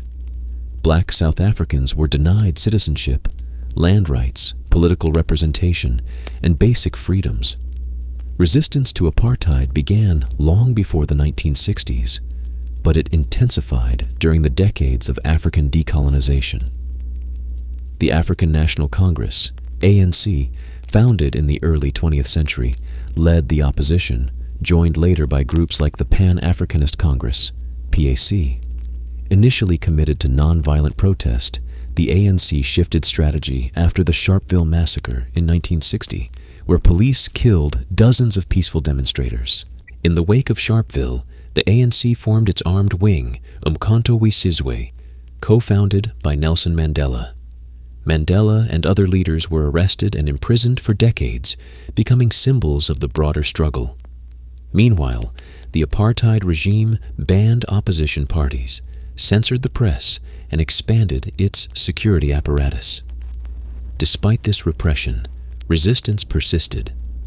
In the townships, workers, students, and religious leaders organized strikes, protests, and underground networks. International solidarity grew, with the anti-apartheid movement gaining momentum in the United States, the United Kingdom, and across the global South. Sporting boycotts, economic sanctions, and divestment campaigns increased pressure on the regime. In the 1980s, South Africa became increasingly isolated. The economy stagnated, and internal unrest reached new heights. A new generation of activists, including youth in the United Democratic Front, challenged the state at every level. Amid escalating violence and a changing global context following the end of the Cold War, the apartheid regime could no longer sustain itself. In 1990, President F.W. de Klerk announced the unbanning of the ANC and the release of Nelson Mandela from prison. Negotiations began soon after. The process was fraught with tension, violence, and political uncertainty, but it culminated in the first democratic elections in 1994. On the 27th of April, South Africans of all races went to the polls. The ANC won a majority, and Nelson Mandela was sworn in as the first black president of South Africa. It was a moment that reverberated around the world, both an end and a beginning. The fall of apartheid marked the closing chapter of formal colonialism and white minority rule in Africa. It was the culmination of decades of resistance, sacrifice, and resilience. Yet, it also revealed the depth of the social and economic damage that institutionalized racism had inflicted. The Southern African story of decolonization was fundamentally different from the rest of the continent. It was shaped by settler entrenchment, systemic inequality, and armed conflict. But it also demonstrated the power of long-term struggle, international solidarity, and visionary leadership. By the mid-1990s, the political map of Africa had been transformed. The continent, once carved up by European empires, now stood as a collection of sovereign states. But independence brought new questions. How would African nations govern themselves? How would they overcome the legacies of division and underdevelopment? And what role would they play in the global order?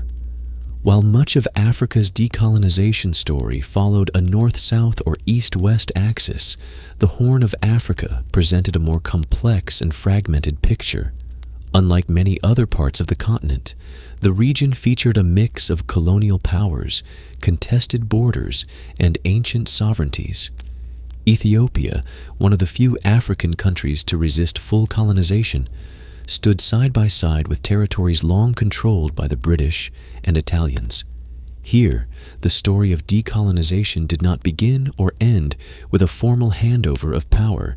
It unfolded in a tangled series of annexations, uprisings, revolutions, and civil wars, culminating in the eventual emergence of new nations amid fractured unity. The first significant shift occurred in Eritrea. Once an Italian colony, Eritrea came under British military administration after the defeat of Italy in the Second World War. For nearly a decade, its status remained in limbo. Some Eritreans called for full independence, others supported unification with Ethiopia, and a third group favored continued trusteeship under the United Nations. Eventually, under pressure from various international actors and in the context of growing Cold War tensions, the United Nations voted in 1952 to federate Eritrea with Ethiopia. The federation was intended as a compromise. Eritrea would retain its own government, flag, and constitution while being joined to Ethiopia under the sovereignty of Emperor Haile Selassie. But this arrangement quickly began to erode.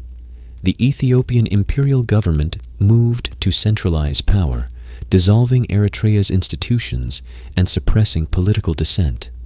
In 1962, the federation was unilaterally abolished, and Eritrea was formally annexed as a province of Ethiopia. This act sparked a long and bitter armed struggle.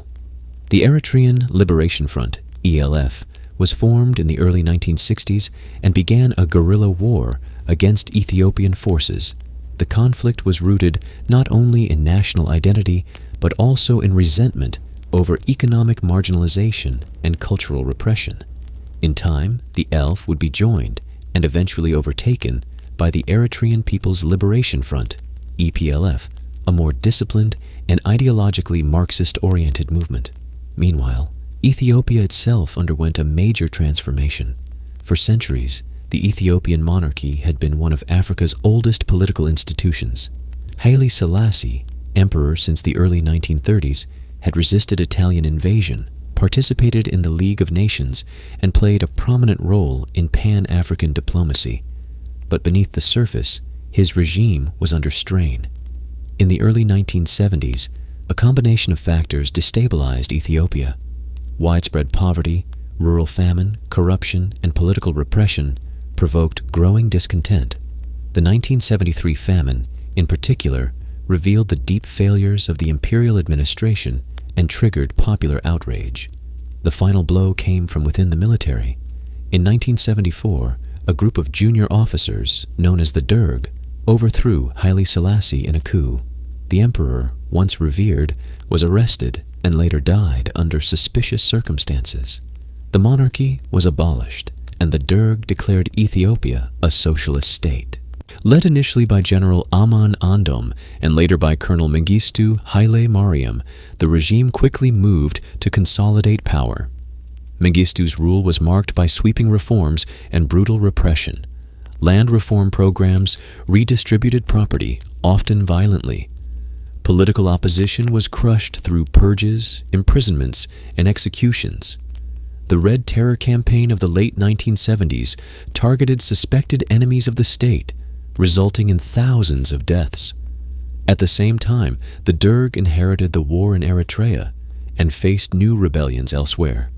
In the northern region of Tigray, the Tigray People's Liberation Front, TPLF, rose in armed opposition. In the south and east, Somali-backed insurgents challenged Ethiopian control of the Ogaden region. The country became a patchwork of civil conflict, aggravated by Cold War alliances and regional rivalries. The Soviet Union, seeing Ethiopia as a valuable ally in the Horn, provided substantial military and economic support to the Derg. Meanwhile, the United States, once a key backer of the Ethiopian monarchy, shifted its attention to Somalia, which had aligned itself with the West following its own fallout with the Soviets. The conflict in the Ogaden escalated into full-scale war in 1977. Somalia, under President Siad Barre, invaded the Ogaden to reclaim territory it claimed as historically Somali. Initially successful, the Somali forces were eventually repelled by Ethiopian troops reinforced by Soviet arms and Cuban soldiers. Though Ethiopia won the war, the cost was immense, and the political instability only deepened. Through the 1980s, Ethiopia remained locked in multiple civil wars. The Eritrean and Tigrayan movements gained strength, while the economy deteriorated and famine returned. International attention, particularly after the devastating famine of 1984, focused on humanitarian aid, but the underlying political crises were left unresolved. Finally, by the end of the Cold War, the Derg regime began to collapse under the weight of military defeats, economic collapse, and loss of Soviet support. In 1991, a coalition of rebel forces, the Ethiopian People's Revolutionary Democratic Front, EPRDF, led by the TPLF, seized control of the capital, Addis Ababa.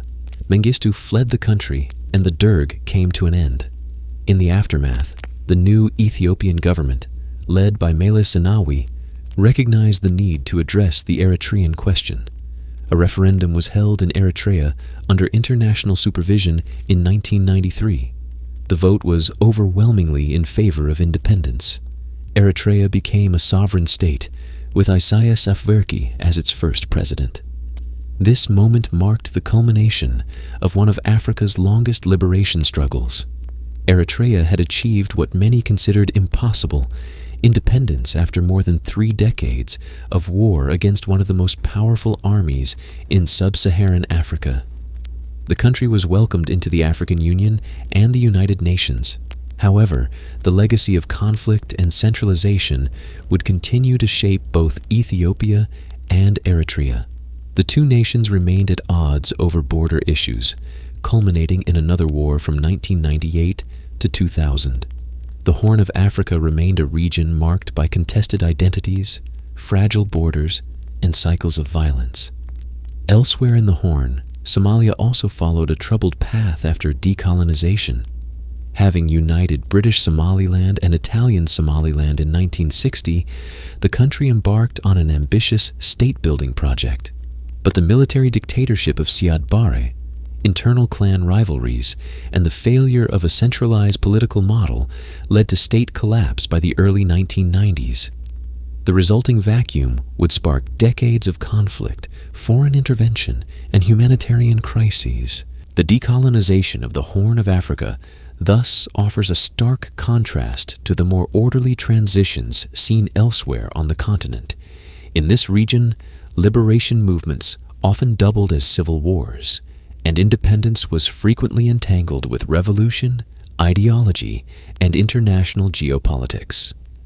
The story of Ethiopia and Eritrea in particular reveals how imperial legacies and nationalist aspirations could collide, not just between colonizer and colonized, but within post-colonial societies themselves. Decolonization in the Horn was not a singular event, but a prolonged, multi-layered process. By the early 1990s, the formal end of empire in the Horn of Africa was complete. Yet, the political and humanitarian consequences of that process, border disputes, refugee flows, and regional instability, would continue to shape the region well into the 21st century. While African nations were gaining their independence one by one, another force was quietly weaving its way through the continent's political imagination, a force that sought to unite these newly sovereign states into a shared identity and purpose. That force was Pan-Africanism, a political and philosophical movement built on the belief that the destiny of Africa and its peoples, whether on the continent or in the diaspora, was interconnected. Pan-Africanism was not born on African soil. Its roots trace back to the Caribbean, the Americas, and Europe, where African-descended intellectuals and activists had for generations discussed the shared experience of racial oppression, colonialism, and cultural denial. Thinkers like W.E.B. Du Bois, Marcus Garvey, and George Padmore articulated a vision of racial solidarity that transcended borders and sought African self-determination long before the first African country became independent. But in the post-independence era, Pan-Africanism evolved from a diasporic ideal into a continentally driven political project. African leaders, newly freed from colonial rule, recognized that sovereignty alone was not enough. Many saw the need for continental unity to prevent neo-colonial exploitation, resist external interference, and build economic and political strength through collaboration. The most influential champion of this vision was Kwame Nkrumah of Ghana. As the first leader of an independent sub-Saharan African country, Nkrumah believed that Ghana's freedom was only meaningful if it led to the liberation and unity of all Africa. He envisioned a United States of Africa, a continental federation with a shared military, economy, and foreign policy. To Nkrumah, African unity was both a moral imperative and a practical necessity. Other leaders, however, held different views. Julius Nyerere of Tanzania, for example, believed in African unity but favored a gradual approach. He emphasized the importance of regional integration as a stepping stone toward broader unification. Leaders like Léopold Sédar Senghor of Senegal and Félix Houphouët-Boigny of Côte d'Ivoire were more cautious. They valued national sovereignty and were wary of centralized authority that could override local priorities. Despite these differences, the shared belief in the need for cooperation led to the historic founding of the Organization of African Unity, OAU, in May of 1963. 32 independent African states met in Addis Ababa, Ethiopia, where Emperor Haile Selassie hosted the founding summit. The OAU was established as a continental body to promote unity, defend sovereignty, support liberation movements, and encourage economic development. The OAU's charter emphasized the principle of non-interference in the internal affairs of member states, as well as the respect for colonial borders, a pragmatic decision meant to avoid the explosive potential of redrawing boundaries. These principles would shape the organization's strengths and limitations in the decades that followed. One of the OAU's most significant early contributions was its strong stance on decolonization. The organization created the Coordinating Committee for the Liberation of Africa, which provided material and diplomatic support to liberation movements in Angola, Mozambique, Guinea-Bissau, Namibia, and South Africa. This committee helped unify African efforts to end colonialism and apartheid, ensuring that anti-colonial struggles remained high on the international agenda. The OAU's collective voice also resonated in the United Nations and other international forums. African states increasingly acted as a bloc, demanding changes in global trade systems, condemning racial discrimination, and promoting the new international economic order, a proposal aimed at addressing global inequality and restructuring the world economy in favor of developing countries. However, the OAU also faced internal contradictions. Its commitment to non-interference made it hesitant to act in situations of domestic crisis, civil war, or authoritarian repression within member states. For example, when Nigeria descended into the Biafran War in the late 1960s, or when Idi Amin unleashed a reign of terror in Uganda, the OAU largely remained silent. This reluctance stemmed from the fear that intervening in one country's affairs could set dangerous precedents across the continent. Despite these limitations, Pan-African ideals continued to shape political discourse. Nkrumah's dream of continental unity found new expressions in regional initiatives. The Economic Community of West African States, ECOWAS, founded in 1975, and the Southern African Development Coordination Conference, later SADC, formed in the early 1980s, aimed to foster economic cooperation and reduce dependency on former colonial powers. Culturally, Pan-Africanism inspired a renaissance of African pride and identity. Across the continent, education curricula were reformed to include African history and literature. National languages were promoted alongside colonial ones. Artists, musicians, and filmmakers explored themes of liberation, unity, and heritage. The Pan-African Film and Television Festival of Ouagadougou, FESPACO, launched in Burkina Faso in the 1960s, became a key platform for African storytelling. Pan-Africanism also extended into the diaspora. The 6th Pan-African Congress, held in Tanzania in 1974, brought together activists and intellectuals from Africa, the Caribbean, and the Americas. Figures like Walter Rodney from Guyana and Angela Davis from the United States joined African leaders in discussing strategies for global Black liberation. The meeting reaffirmed the shared struggles of African-descended peoples and strengthened transcontinental networks. Yet the Pan-African project also faced significant headwinds. The economic crises of the 1970s and 1980s, fueled by global oil shocks, rising debt, and declining commodity prices, forced many African governments to turn to the International Monetary Fund and the World Bank for assistance.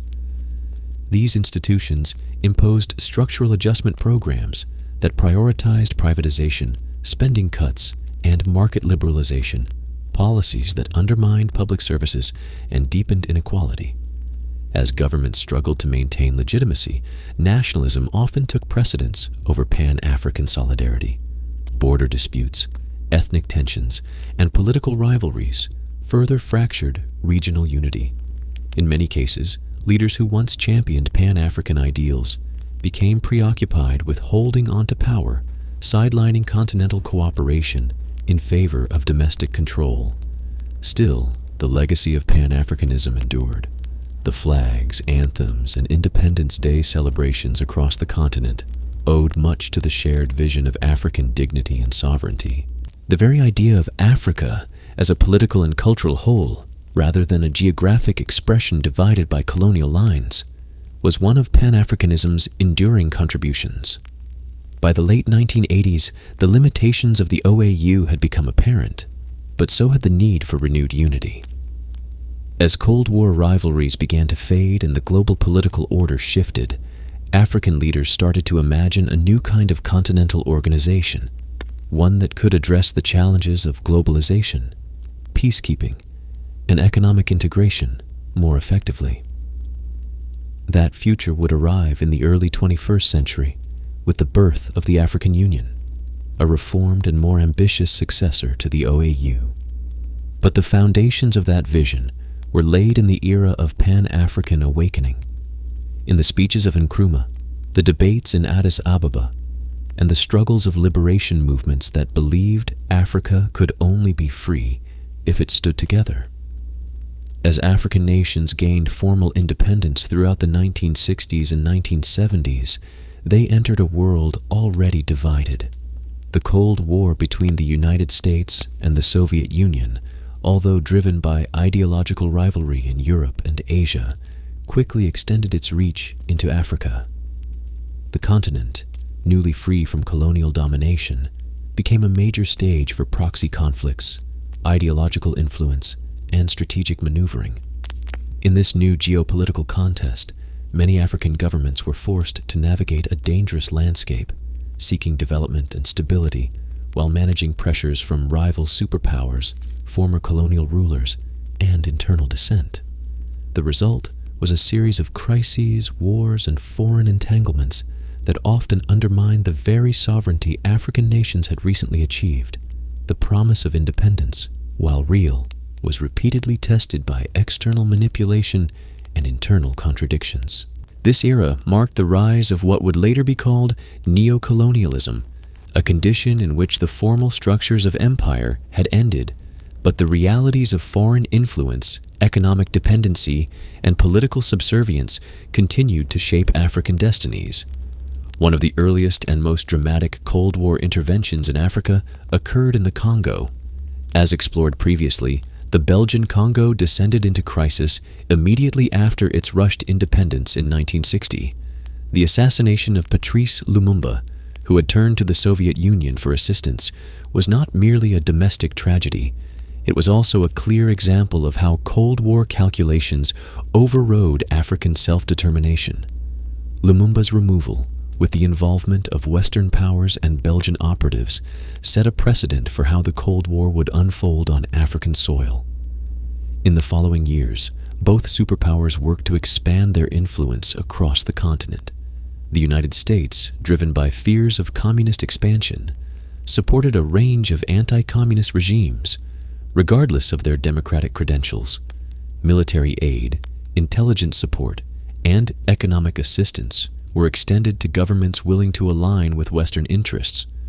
In return, the Soviet Union and its allies, including Cuba, East Germany, and China, backed a variety of liberation movements and post-colonial governments that declared socialist intentions or opposed Western dominance. Nowhere were these tensions more visible than in Angola.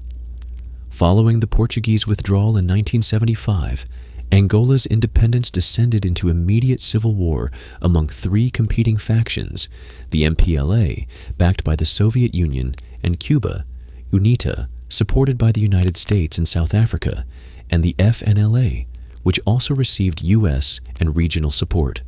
The conflict quickly escalated into a full-scale proxy war. Cuban troops arrived in large numbers to support the MPLA, while South African forces invaded from the south to back UNITA. U.S. intelligence agencies provided arms and training. Angola became one of the most heavily militarized and geopolitically entangled battlegrounds of the Cold War. The war would rage for decades, costing hundreds of thousands of lives and devastating the country's infrastructure and economy. Mozambique, too, became a site of conflict. After Frelimo took power in 1975 with a strong socialist orientation, the country faced an insurgency from Renamo, a rebel group covertly supported by Rhodesia and later apartheid South Africa. Renamo waged a brutal guerrilla campaign, attacking civilians, schools, and hospitals. Mozambique became another tragic example of how ideological warfare, driven by external sponsors, turned African territories into theaters of proxy violence. In the Horn of Africa, Cold War rivalries shaped the brutal wars between Ethiopia and Somalia. After the Ethiopian Revolution in 1974, the Derg regime, led by Mengistu Haile Mariam, aligned closely with the Soviet Union. Meanwhile, Somalia, once a Soviet ally, shifted toward the United States. The two countries clashed over the Ogaden region in the late 1970s, drawing in Cuban troops and Soviet weapons on the Ethiopian side. Somalia, left unsupported, withdrew, and soon descended into internal crisis. This pattern of shifting alliances and external manipulation was repeated elsewhere. In Zaire, modern-day Democratic Republic of the Congo, President Mobutu Sese Seko became a key U.S. ally. Though widely regarded as corrupt and authoritarian, Mobutu received substantial Western backing throughout the Cold War. His government was seen as a bulwark against communist expansion in Central Africa. In return, Mobutu opened Zaire's markets to Western corporations and maintained a pro-Western stance in international forums. Meanwhile, in North Africa, Libya under Muammar Gaddafi pursued an idiosyncratic foreign policy, promoting revolutionary Pan-Africanism while clashing with both the West and Soviet-aligned states. Gaddafi provided support to various liberation movements, rebel groups, and anti-Western causes throughout Africa and beyond. His interventions, though sometimes welcomed, often destabilized neighboring regions and created complex alliances. Even relatively peaceful nations were not immune. Ghana, under Nkrumah, attempted to follow a path of African socialism and non-alignment, but his increasingly centralized rule, combined with economic difficulties, led to a coup in 1966. Widely suspected, to have been supported by Western intelligence.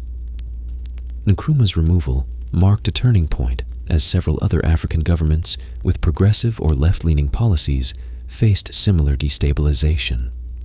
As the Cold War unfolded, Africa found itself less as an independent actor and more as a strategic chessboard.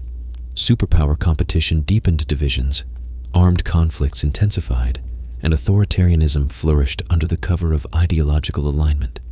In many cases, the militarization of politics replaced democratic aspirations, and the presence of foreign advisors, arms, and funding distorted national priorities.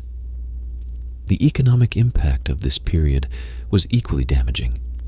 African economies, already shaped by colonial extraction, were pushed toward dependency on exports, foreign loans, and military spending. Structural adjustment programs imposed by the International Monetary Fund and the World Bank in the 1980s further weakened state capacity. These programs required reductions in public spending, the privatization of national industries, and liberalization of trade, all policies that often led to increased poverty, unemployment, and inequality. Critics of these policies, including African intellectuals like Samir Amin and Walter Rodney, argued that neocolonialism had replaced formal empire. While African countries were technically sovereign, their policies were often dictated by external creditors, donors, and political pressures. The decisions made in Washington, Moscow, or Paris often carried more weight than those made in national capitals. Despite these challenges, African agency did not disappear. Many governments attempted to chart independent paths. Tanzania, under Julius Nyerere, pursued a unique form of socialism known as ujamaa, emphasizing rural development and collective agriculture. Though the policy had mixed results, it reflected a sincere effort to build an African-centered model of development. Botswana, through cautious economic management and democratic governance, avoided many of the pitfalls faced by its neighbors. Liberation movements, too, continued to press forward. The anti-apartheid struggle in South Africa, supported by a global solidarity movement, eventually helped isolate the regime. African states, though divided in many areas, maintained a strong collective stance against colonialism, white minority rule, and racial discrimination. The Cold War also fostered a new generation of political thinkers, writers, and activists.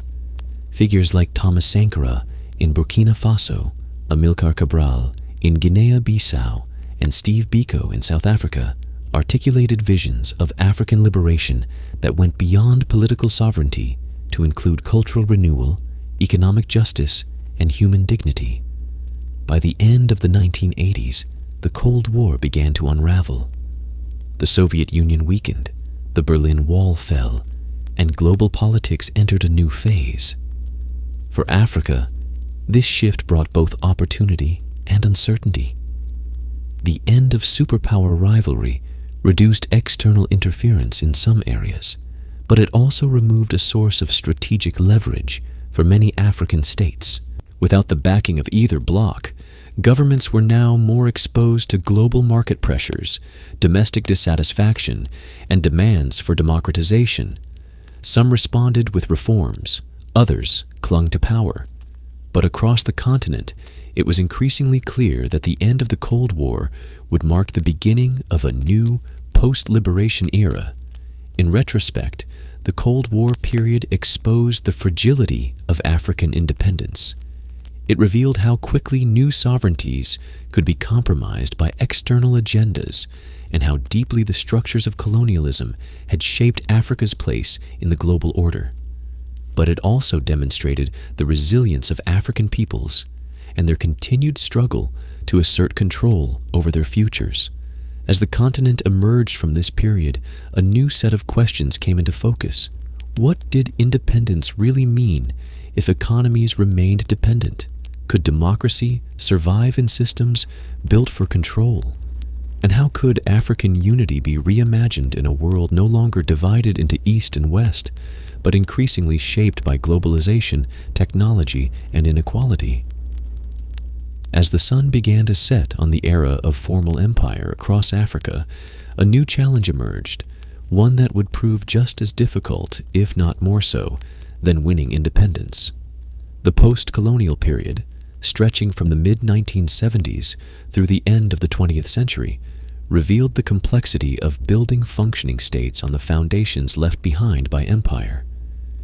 In many countries, the immediate euphoria of independence gave way to the grinding realities of governance, development, and national identity. This phase of Africa's modern history cannot be reduced to a single narrative. While some countries managed relative stability and gradual growth, others descended into authoritarianism, civil war, or economic collapse. Yet across the continent, similar structural challenges emerged, rooted in the legacy of colonialism, shaped by Cold War geopolitics and complicated by internal pressures. It was during this time that the true costs of colonization became most visible as African leaders and citizens attempted to navigate the difficult transition from liberation to nation-building. One of the most enduring colonial legacies was the arbitrary nature of national borders. European empires had drawn boundaries with little regard for the linguistic, cultural, or ethnic realities on the ground. As a result, many newly independent African states inherited deeply divided societies, sometimes with dozens or even hundreds of ethnic groups forced into a single political entity. These divisions were not inherently unmanageable, but they required inclusive governance and shared national projects. Unfortunately, many post-colonial governments struggled to create the political space necessary for unity. In some cases, ethnic favoritism, regional inequality, or uneven development led to instability and violence. Nigeria, for example, experienced a devastating civil war between 1967 and 1970. Following a coup and counter-coup, the southeastern region of Biafra attempted to secede, citing marginalization and persecution. The Nigerian government responded with force, leading to a brutal conflict that left more than 1 million people dead, many from starvation. The war was a stark reminder that the colonial borders, though internationally recognized, were far from settled in the hearts and minds of citizens. Elsewhere, similar tensions emerged. In Rwanda and Burundi, colonial policies that had reinforced ethnic distinctions between Hutu and Tutsi communities laid the groundwork for cycles of violence that would erupt in later decades. In the Horn of Africa, tensions between ethnic groups, clans, and regions were intensified by colonial administrative practices and unequal development. Economic dependency was another major challenge. Most African economies had been structured during colonial rule to serve the interests of the metropole. Infrastructure was designed to extract raw materials and transport them to ports. Little investment was made in industrialization or internal markets. As a result, many newly independent states found themselves heavily reliant on a narrow range of exports, such as coffee, cocoa, copper, or oil, while importing manufactured goods from abroad. This dependency left countries vulnerable to global price fluctuations. When commodity prices fell, government revenues declined sharply. Because many African economies were not diversified, they lacked the resilience to absorb such shocks. The result was widespread economic hardship and political instability. In response, several African leaders attempted to reshape their economies through state-led development and socialist planning. Leaders like Julius Nyerere in Tanzania, Kenneth Kaunda in Zambia, and Kwame Nkrumah in Ghana believed that economic independence was essential to true liberation. They invested in education, national industries, and rural development programs. However, these efforts faced major obstacles. Many governments lacked the technical expertise and capital needed for large-scale development. Corruption and mismanagement further eroded effectiveness. In some cases, ambitious projects failed due to poor planning or resistance from external partners. International financial institutions and former colonial powers were often skeptical of socialist experiments and withheld support. By the late 1970s and early 1980s, mounting debt and stagnation pushed many African states into economic crisis. In response, they turned to the International Monetary Fund and the World Bank for assistance. These institutions offered loans, but with strict conditions. Known as structural adjustment programs, these policies required governments to cut public spending, privatize state-owned enterprises, liberalize trade, and reduce subsidies. While intended to promote efficiency and growth, structural adjustment often had the opposite effect. Public services, especially education and healthcare, suffered severe cuts. Unemployment rose as industries were privatized or collapsed. Food prices increased while wages stagnated. Social inequality deepened, and popular discontent grew. These programs also eroded the legitimacy of African governments. As decision-making shifted from national capitals to international financial institutions, many citizens began to feel that their independence had been hollowed out. Leaders, too, found themselves constrained, forced to comply with external demands that often clashed with local priorities. The political consequences were far-reaching. In some countries, economic hardship fueled coups and regime changes. In others, popular protests led to the rise of opposition movements and calls for democratization.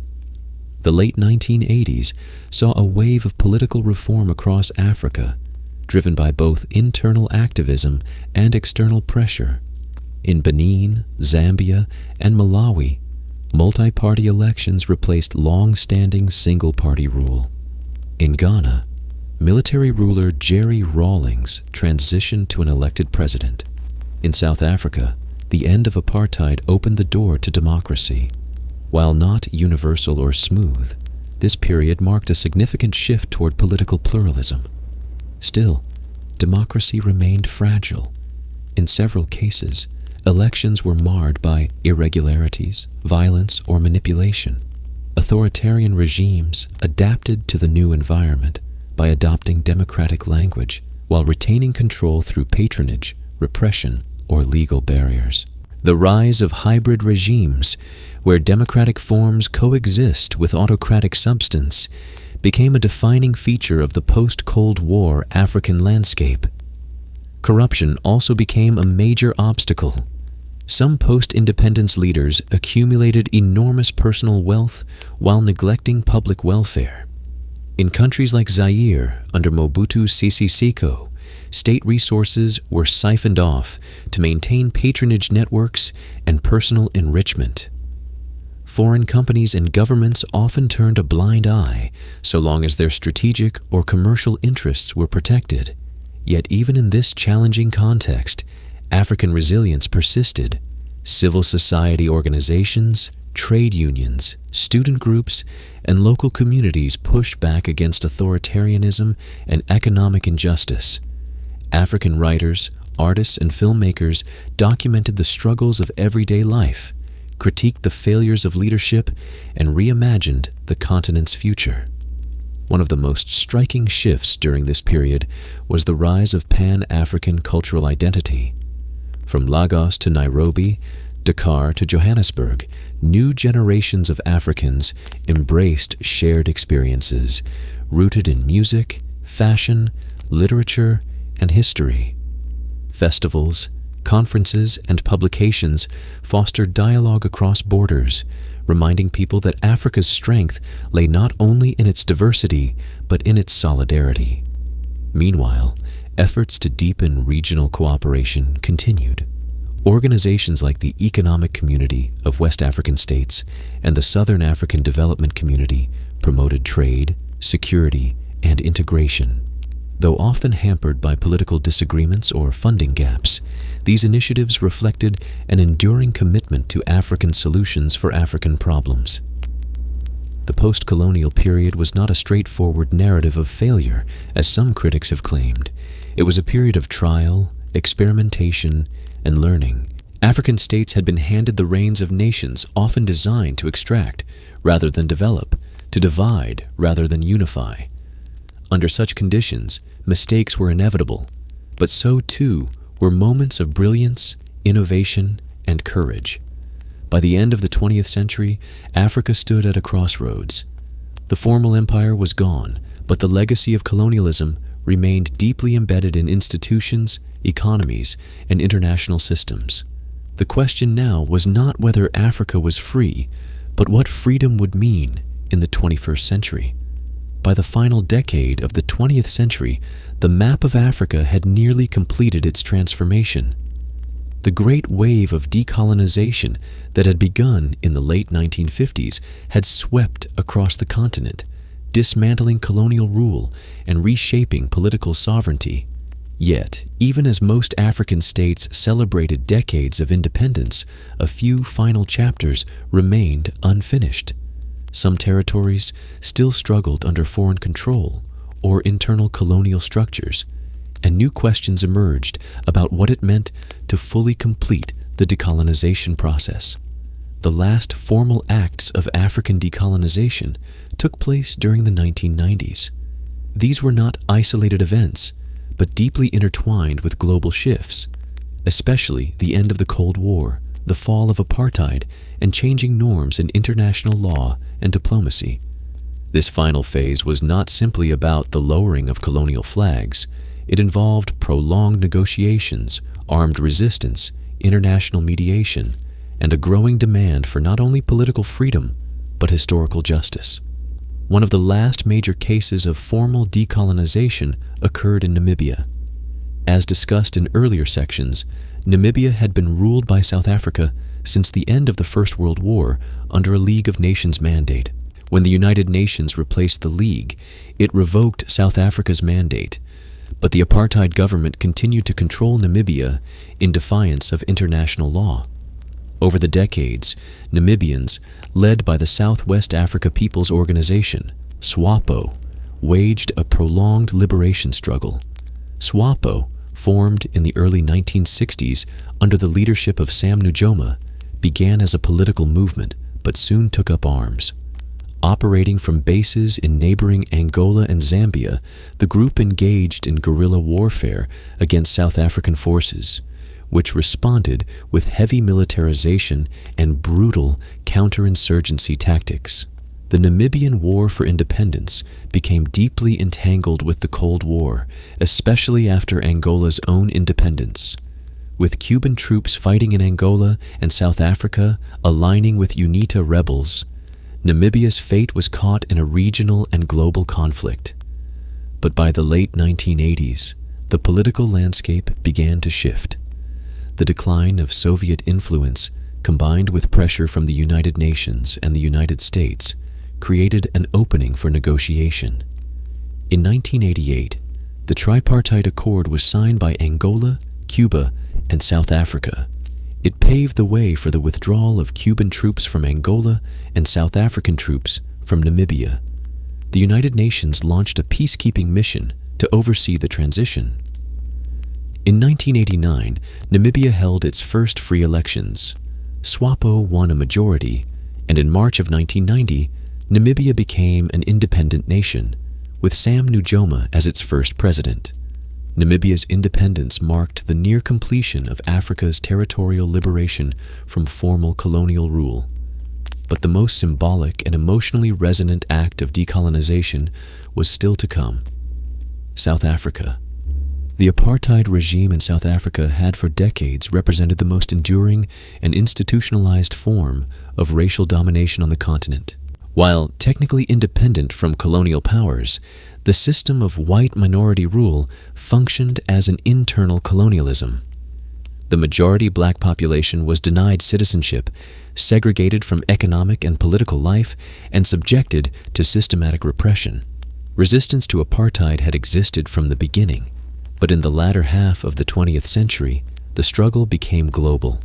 Inside the country, organizations like the African National Congress, ANC, and Pan-Africanist Congress, PAC, organized protests, strikes, and armed resistance.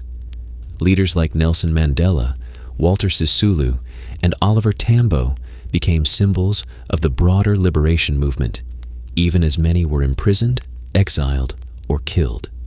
Internationally, the anti-apartheid movement gained unprecedented support. Governments, universities, trade unions, and civil society organizations across the world called for sanctions, boycotts, and divestment. Sporting and cultural isolation increased the pressure on the regime. At the same time, the South African economy began to stagnate, and internal unrest grew impossible to control. By the late 1980s, with the Cold War ending and internal resistance intensifying, the apartheid regime began to collapse. In 1990, President F.W. de Klerk announced the unbanning of the ANC and the release of Nelson Mandela after 27 years in prison. Negotiations followed, often tense and violent, but ultimately leading to the first democratic elections in 1994. On the 27th of April, millions of South Africans of all races voted for the first time in a democratic election. The ANC won a resounding majority, and Nelson Mandela became the first black president of South Africa. The sight of Mandela taking the oath of office was not only the end of apartheid, it was the symbolic close to the century-long battle against European settler colonialism on African soil. Yet even after the final transitions in Namibia and South Africa, the deeper work of decolonization was far from over. As the 20th century ended and the 21st began, African nations and thinkers began to expand the meaning of decolonization beyond the transfer of political power. This newer understanding of decolonization involved confronting the cultural, psychological, and economic structures that colonialism had left behind. It meant re-examining educational systems that still centered European perspectives. It meant questioning legal frameworks, administrative institutions, and national languages imposed by colonial rulers, and it meant seeking new forms of economic and social justice for populations that had long been exploited. One example of this shift was the growing call for restitution and historical redress. Museums in Europe began facing demands to return African artifacts looted during the colonial era. Countries like Nigeria requested the return of the Benin bronzes. Ghana and Ethiopia pressed for the repatriation of stolen cultural treasures. These demands reflected a deeper recognition that colonialism was not only about land, it was also about memory, identity, and narrative control. At the same time, movements for land reform and economic equity gained traction. In Zimbabwe, the post-independence government eventually initiated a controversial land redistribution program aimed at correcting colonial-era injustices. While its implementation was widely criticized, it reflected the enduring urgency of addressing land inequality, a problem shared by many African countries where settler or elite land ownership still mirrored colonial patterns. Another important shift came through education and intellectual production. African scholars, artists, and writers increasingly challenged Eurocentric frameworks, developing new theories rooted in indigenous knowledge systems, oral histories, and local realities. The concept of decolonizing the mind, popularized by thinkers like Ngugi wa Thiong'o, emphasized the need to liberate African thought from colonial assumptions. Meanwhile, regional and continental institutions took up the task of strengthening African unity in a post-colonial world. The transition from the Organization of African Unity to the African Union in the early 21st century symbolized a new commitment to integration, peace-building, and shared development. Initiatives like the African Continental Free Trade Area and the Agenda 2063 Development Framework reflected an effort to move beyond independence toward long-term transformation. Still, challenges remained. Conflicts persisted in parts of the continent, fueled by a mixture of historical grievances, external interests, and weak governance. Climate change, Economic inequality and global power imbalances continued to affect African states disproportionately, yet the spirit of liberation endured, not only in resistance, but in reinvention. Across Africa, a new generation of leaders, activists, and communities continues the work of decolonization, not by resisting foreign rule, but by building new systems rooted in dignity, justice, and self-determination. From the rebuilding of educational curricula to the growth of Pan-African media and digital innovation, the continent is reshaping its future in its own voice. The decolonization of Africa was never a single event. It was and remains a long and unfinished journey, a struggle not only for sovereignty, but for meaning, memory, and equity. What began as a movement against foreign occupation has evolved into a broader quest to reclaim Africa's full humanity on the world stage. As the story continues, it is carried by the voices of those who remember, resist, and reimagine, reminding the world that decolonization was not the end of African history. It was the beginning of its return.